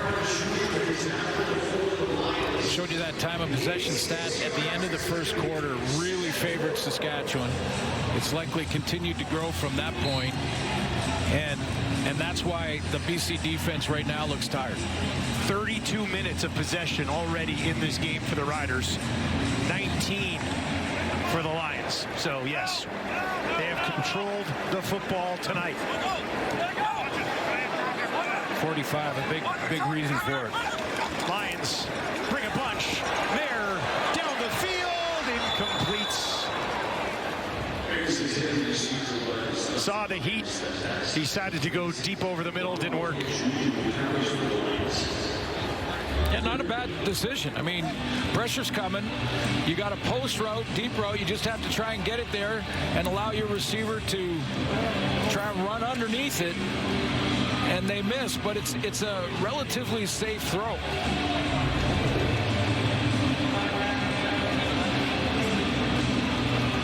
No safety in the middle to help out on that.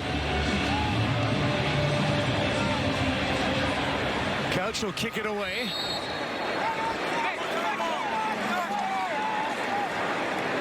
Has a couple of guys onside behind him and does throw a high one in the air.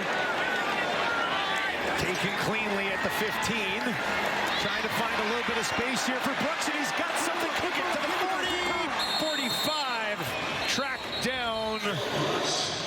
But there's a flag anyway just inside the 30.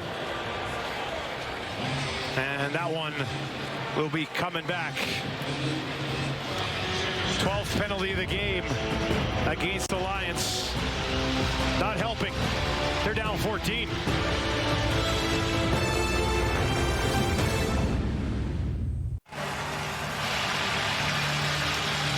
Welcome back to Mosaic.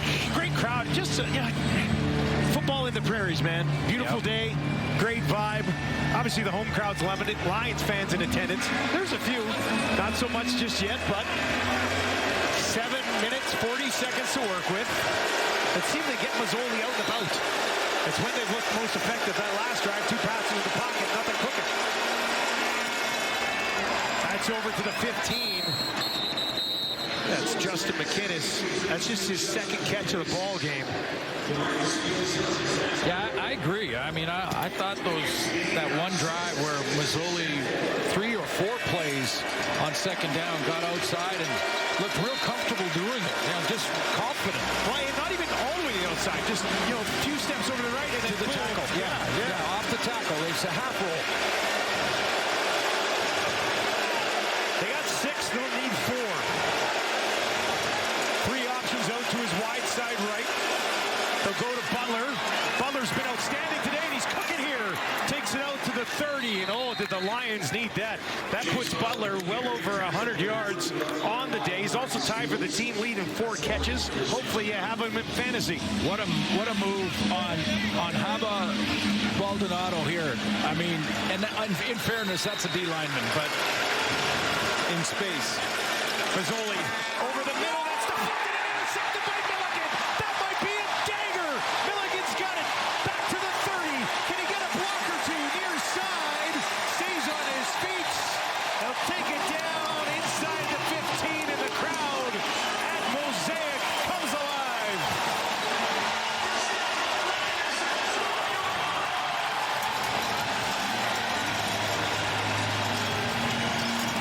Had one earlier in the game go through his hands on a tip. Didn't let that happen again. Roland Milligan gets number 2 on the season. And Lacombo trips and goes low on the receiver, Jermaine Jackson, cross in the middle on that post. A.J. Allen with the deflection puts it into the hands of Milligan. Watch 32 in green and white there. Good drop.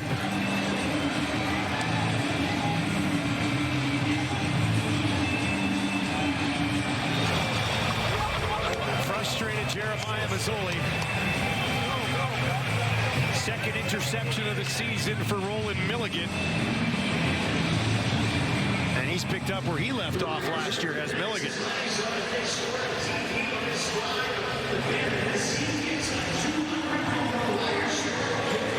Mazzoli now touchdown, 2 INTs, and a chance here for the Riders to pretty much seal this one away.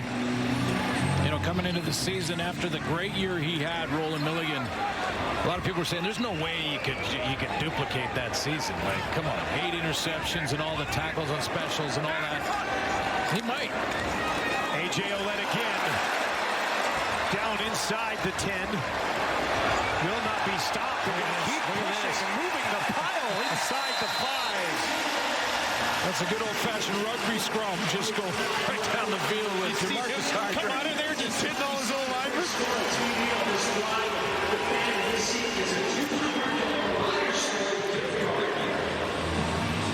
Hardrick leading the way there. They're on the verge of going to 8-1 with him healthy and in the lineup. Could you imagine Jamarcus Hardrick in a rugby scrum? No, I can't. Don't want to. Yikes.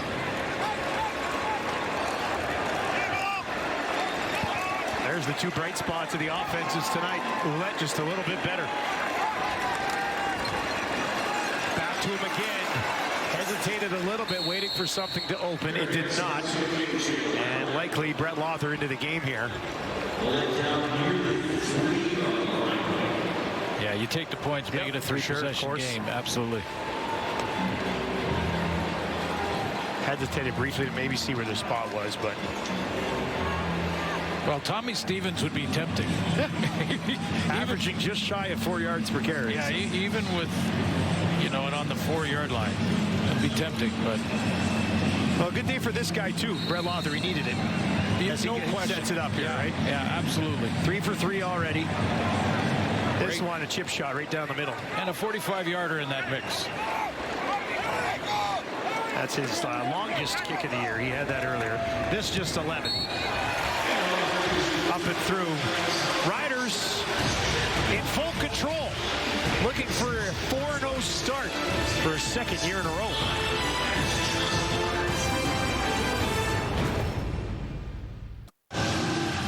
Welcome back to Mosaic. We say it all the time, Toots. 2, 3, 4 big plays swing a game, and that's what happened today.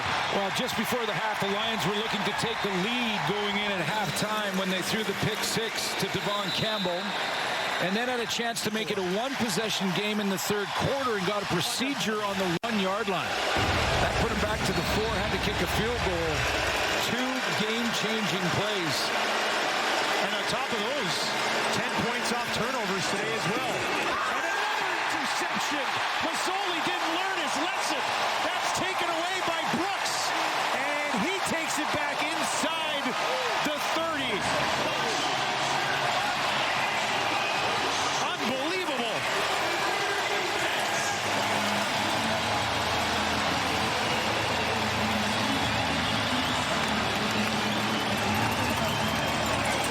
So it's wide field outs, and it's got Jeremiah Mazzoli in trouble. We just showed you the game changer before the half. A little late on that and not looking over there to check where the coverage was. Good catch. Antoine Brooks. First interception of his career. Just his second career game.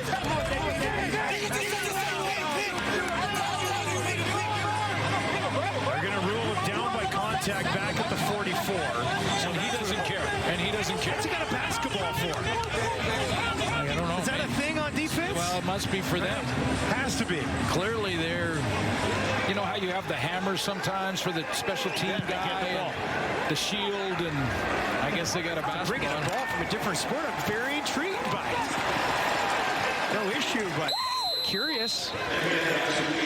So coming into this game, BC's turnover ratio is -4. That was second worst in the league.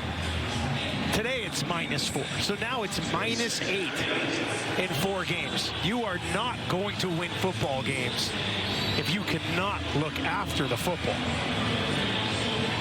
Yeah, and, you know, in fairness to Buck Pierce there, and, Lions fans are wondering, why didn't he change quarterbacks, maybe even after the pick 6? But there was a couple of drives that Jeremiah Mazzoli put on the board for points that I'm sure, Buck Pierce thought, let's leave him in. He's the veteran guy. Jake Mayer. Touchdown. Give it to him. Duncan Busby, a 42-yard strike to get to the end zone. And he's got a TD for the Riders. Jake Mayer brings in extra protection. He's got A.J. Ouellette as one. He's always there to protect. But he'll bring in Keyshawn Johnson as well. There's Keyshawn. He's going to help out with protection. A.J. Ouellette to his left, looking for any blitz, giving his quarterback time. He picks up a little inside pressure. And Duncan Busby in behind coverage. Makes the catch. First career touchdown for Duncan Busby. He's from Vancouver. He's a Vancouver kid. And he gets it against the Lions. And was in that 24 draft we showed you earlier.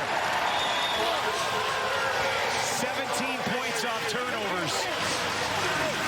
A killer for the Lions. And the road is on at Mosaic. That's the first one for number 18.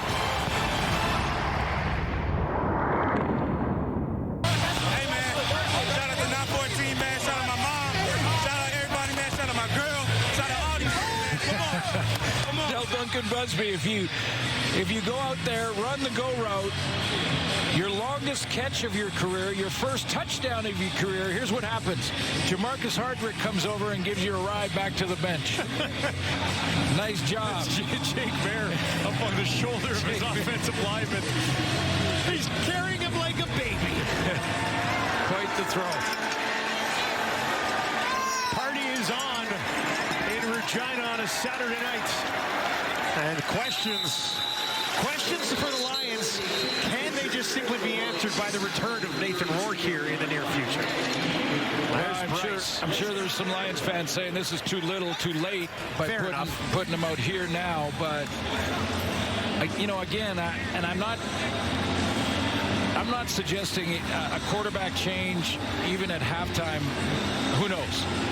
But Buck Pierce probably saw enough in a couple of third-quarter series to say, no, I'm going to leave the veteran in. It looks like he might remember the drive we got on the roll, one drive at the end of the third quarter. Yeah. Thought, he's the most experienced guy, so leave him in there. He got some points off that, even though they had the procedure call and had to settle for 3. After the play, there are 2 misconduct penalties. A 10-yard misconduct penalty against BC, 45. A 15-yard misconduct penalty against 47, Saskatchewan. But the Lions... 5 yards. It's first down.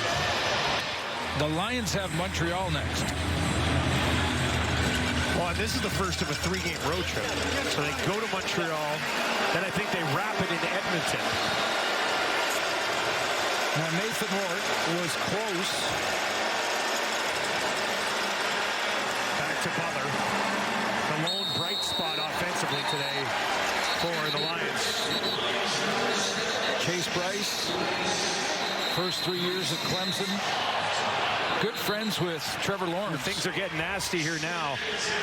There is a flag that came at the end of the play, and then a few more guys decided to pile on, and officials just now trying to get it broken up. They're going to have to take a little while to sort this out, I think.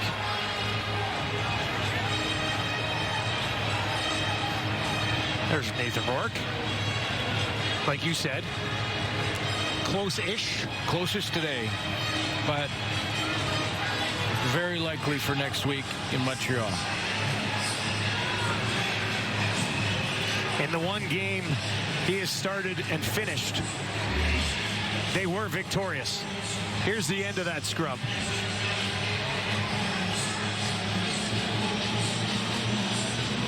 There'll be some supplemental going on here, I'm sure, where the league looks at all the video after games and decides where the fines will be handed out.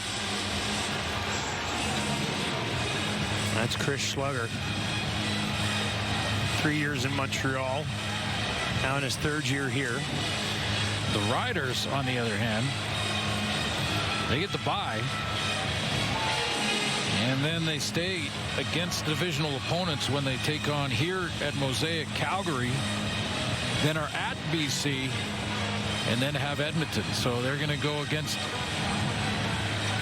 head-to-head with little the run rest. through the West coming up. Yep. We are declaring this a Rider victory. I mean, even in the CFL, 24 points at this point is safe. BC goes to 1-3. And Edmonton thinking, hey, there's a team we can catch maybe. So we'll see what happens with BC. Calgary 2-1. VA hasn't even thrown a touchdown yet in Calgary. They've managed to come out with a 2-1 start to the year, and they will be at home, Calgary, next Thursday for the Stampede Bowl. Oh, hey. Against the... Are you picking up your own cowboy hat for this? Well, what are we doing here? That sums everything up right there. I think we go to Calgary and we go hat shopping. Oh, hat shopping in Calgary. Wow. What do you think? Think we'll be able to find one during Stampede Week? Might all be sold out. As long as we don't get the ones with the whistle. To be honest with you, I got time for that. I'm a big Toy Story guy. Woody, you have a whistle? Do you have a whistle? Yeah. Well, back to the drawing board for Buck Pierce. He's started out with a nice win, as you mentioned, against Edmonton. Looks like he will get his quarterback back, but we'll still have some issues defensively stopping the run. You mentioned that off the top. That's Mike Benavides' department. When they came into this game, giving up almost 130 yards a game. And A.J. Ouellette went off tonight, 137 for him alone. Do you think it's a coincidence that teams in the West with new head coaches are 1-6 combined to start the season? Misconduct penalties by both teams. A 10-yard misconduct penalty against Saskatchewan, number 5. Unnecessary roughness misconduct against Saskatchewan, number 4. Unnecessary Saskatchewan number 42 misconduct. And BC number 57 misconduct 15 yards. The net is 25 yards. That way, first down. You got it. 25 yards that You got way. through it. Misconduct's for a bunch of people, and it's 25 yards that way. That way. Yeah. But what do you think? I know there's a lot of buzz around Buck and Killam in Edmonton. Yep. But, first time as a head coach, and maybe it does take a little while. Between the two of them, yeah. Well, second year for Corey Mays, he'll tell you that it's night and day different. He started 4-0 last year, too, though, as a he did. coach. He did. Good match by Hatcher. But I'm just talking about when he comes in that second year and he has a training camp game plan that is tweaked based on, what happened in last year. And they bring in, with Jeremy O'Day here in Saskatchewan, they bring in Jake Mayer as a backup quarterback in case, Trevor Harris gets nicked, which he did last week.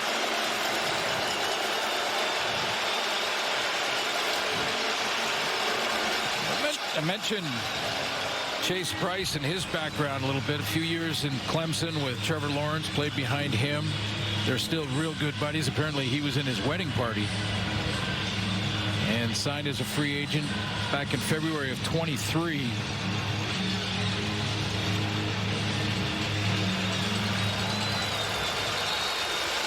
Price behind Trevor Lawrence in school. Rourke spent some time with Lawrence in the NFL. Price almost picked two. Tried to go back to Hatcher, and that was almost taken away by Sales. But, Chase Price is an interesting one. 27 years old. Went from Clemson to Duke. That didn't work out real well, and then ended up in Appalachian State for a couple of years where he was the starter. Some big games there. Big boy now, 6'1", 212. Call him Big Country. That's his nickname, Big Country. I remember the original Big Country. Reeves. Yeah. Ryan Reeves was a beauty, man. There's a pass complete to Jackson. Flag back by the quarterback.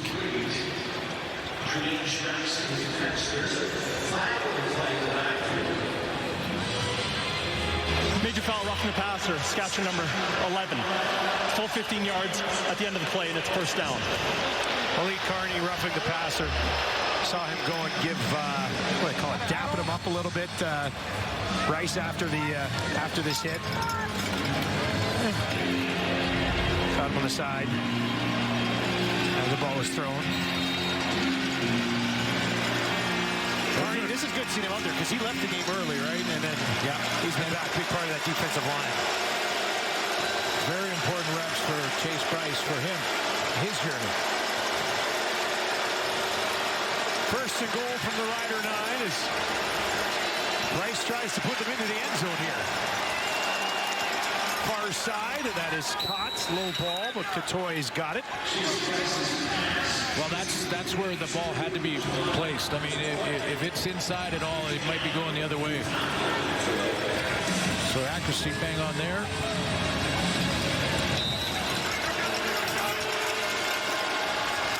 Handed off. Butler looking for the end zone, and he's got it for the Lions. Pushes the total in the game up to 50 with 2:09 remaining in this one.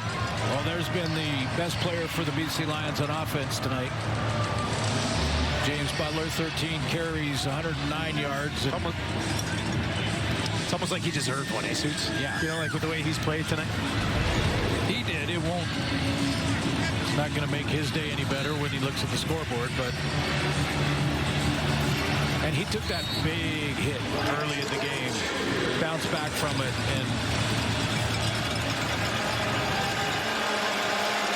All right, so they will go for two.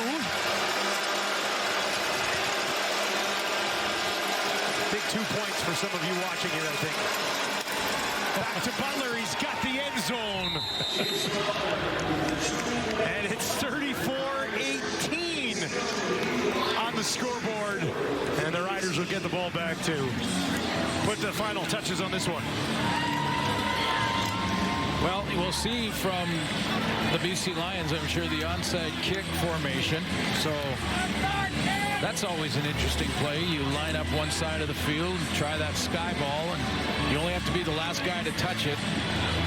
Cool look down low for James Butler. 45-second drive for the Lions, 6 plays. Yeah, so here comes the onside kick team. You see Javon Catoy will be on it. Probably Justin McInnes, I would guess. Get the big boys out there. And Sky, it's got to go 10 yards. And after that, you just have to tap it out of bounds. First player to do that. Don't necessarily have to catch it. Just tap it out of bounds. The Riders, on the other hand, will have the onside return team. And that front row's responsibility is to try and distract him. Can't flat out block him right by the ball, but just try and distract him, that front line here. Make them run around you so they don't get a clean run to tap it out of bounds. Sean White will line it up. Or there's the kick along the ground. Get the big bounce. Let's see what he's got in store for us here. He's going to hang that one out there. That is up. And Keyshawn Johnson climbed a ladder to bring that thing down, didn't he? Keyshawn Johnson. Yeah, the Riders put their receivers out there in the second row, and they're the guys responsible for just concentrate on the ball. Looked like Konar had a shot to try and tip that. That's a good catch to bring it down.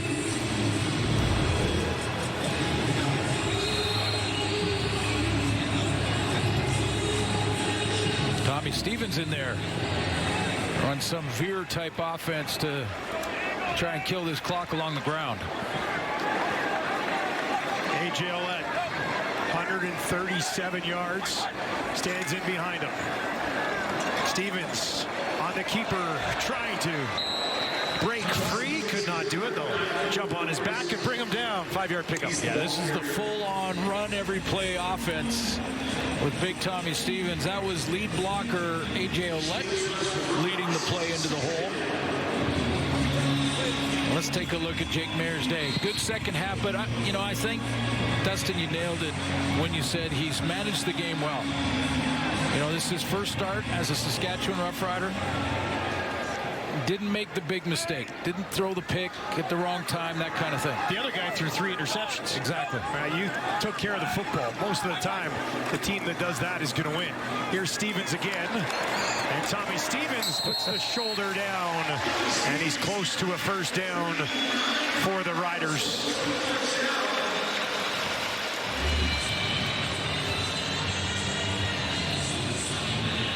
Might be just short. And it will be third down, but this is the, the RPO is run pass option. This is the RRO, run option. There is no pass option. Third down.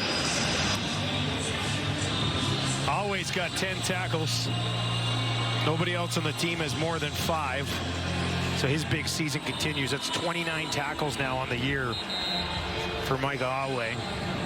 Yeah, the active leader in the league. Yeah, but I think if you talk to him about this game and the way A.J. Ouellette played in their run game, he would say, yeah, I got 10, but I got 10 catching, not attacking, not hit him at the line of scrimmage and stopping him there. He was catching him at about 5 or 6, and yeah, you still got to make those tackles, but the time of possession really says it all, and that ground game, the Riders had the big-time edge. 3rd and inches. Stevens took care of it. But here's another thing about Mike Awe that you love. When Jeremiah Masoli threw the pick 6 just before the half, the first guy to run over there, because he was down. His head was down and all that. I know it's a veteran, but that happens. He was the first guy over there to say, don't worry about that. Let's go get it back. We're in this ball game. It's important. Got credit for that last tackle, too, so he's at 11. Here's Tommy Stevens again, and Stevens takes it down inside the 25. He's going to break one of these for a touchdown at some point this year. Big boys love this, too. Big guys up front just love this. Just grinding the clock down. And watch how quickly they come out and celebrate. Yeah, I love it. I love it. Nice job. Daniel Johnson, another big game for him at left tackle. They did did lose Trevon Tate in this game. It's been Zach Fry in at left guard in the second half. This time, A.J. Ouellette. Short pickup on first down. Is less than 50 seconds to go, and a 4-0 start for the Riders. Now, last year, also a 4-0 start, then had a major slump in the middle of the season. Yeah, that was when Trevor Harris went down. I think the organization recognized that, which is why Jake Maier was brought over.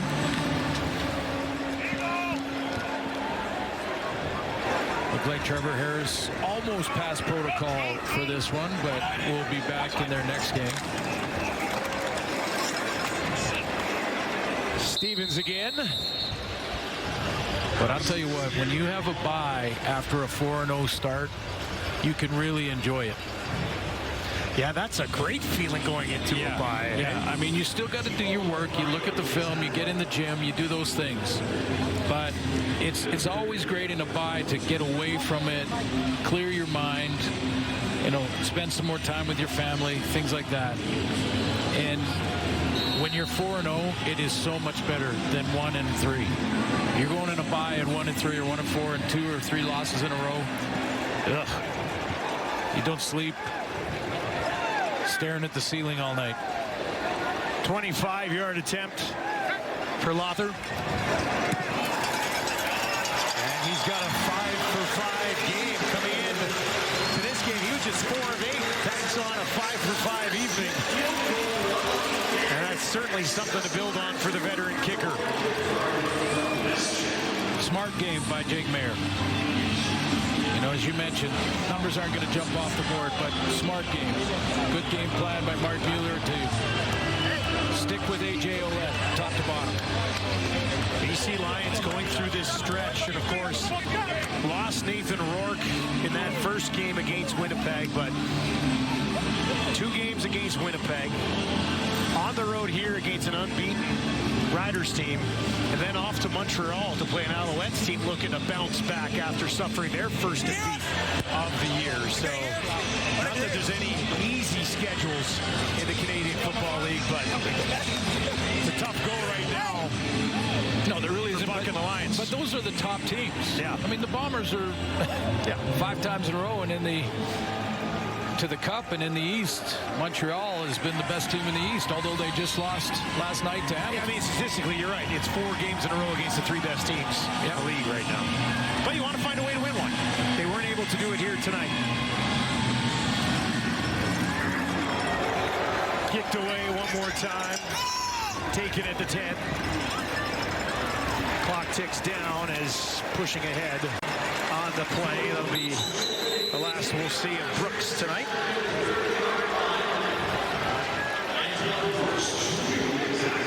Deontay Williams played pretty well in that third quarter into the fourth. Had that one penalty called by the replay center that turned into points. But do you think this year's 4-0 Riders are better than last year's 4-0 Riders? That's a good question. I think they're better up front. I think their defense has come along. I think they're running the ball better than they were last year. Yeah, they were. Well, and A.J. Ouellette, remember, he got hurt. Yeah, that's true. They brought in Rock Armstead. He had that 200-yard game. Yeah, Rock Armstead. You know, and he had that one game, but yeah, I would say they're a more rounded team right now. Best 3-game stretch of that man's career. A.J. Ouellette with his 3rd career 100-yard rushing game goes for 139 and a touchdown. Jake Maier victorious in his first start for the Riders. Did what he needed to do. Yeah, protected the football, made a couple plays, got a couple of drives going that turned into points. Yeah, he managed the game well. 17 points off turnovers in this game for the Riders as the Lions a little sloppy on their way to a loss. 37-18 the final. Jeremiah Mazzoli, 3 interceptions in this ball game, and Lions fans looking for answers and wondering if the only answer to this recent struggle is Nathan Rourke, as his return looms large for the Lions in the near future. future. Riders, perfect to start the year, 4-0. That's going to do it from Mosaic. Sports Center is next with Jermaine Franklin and Nicky Reyes.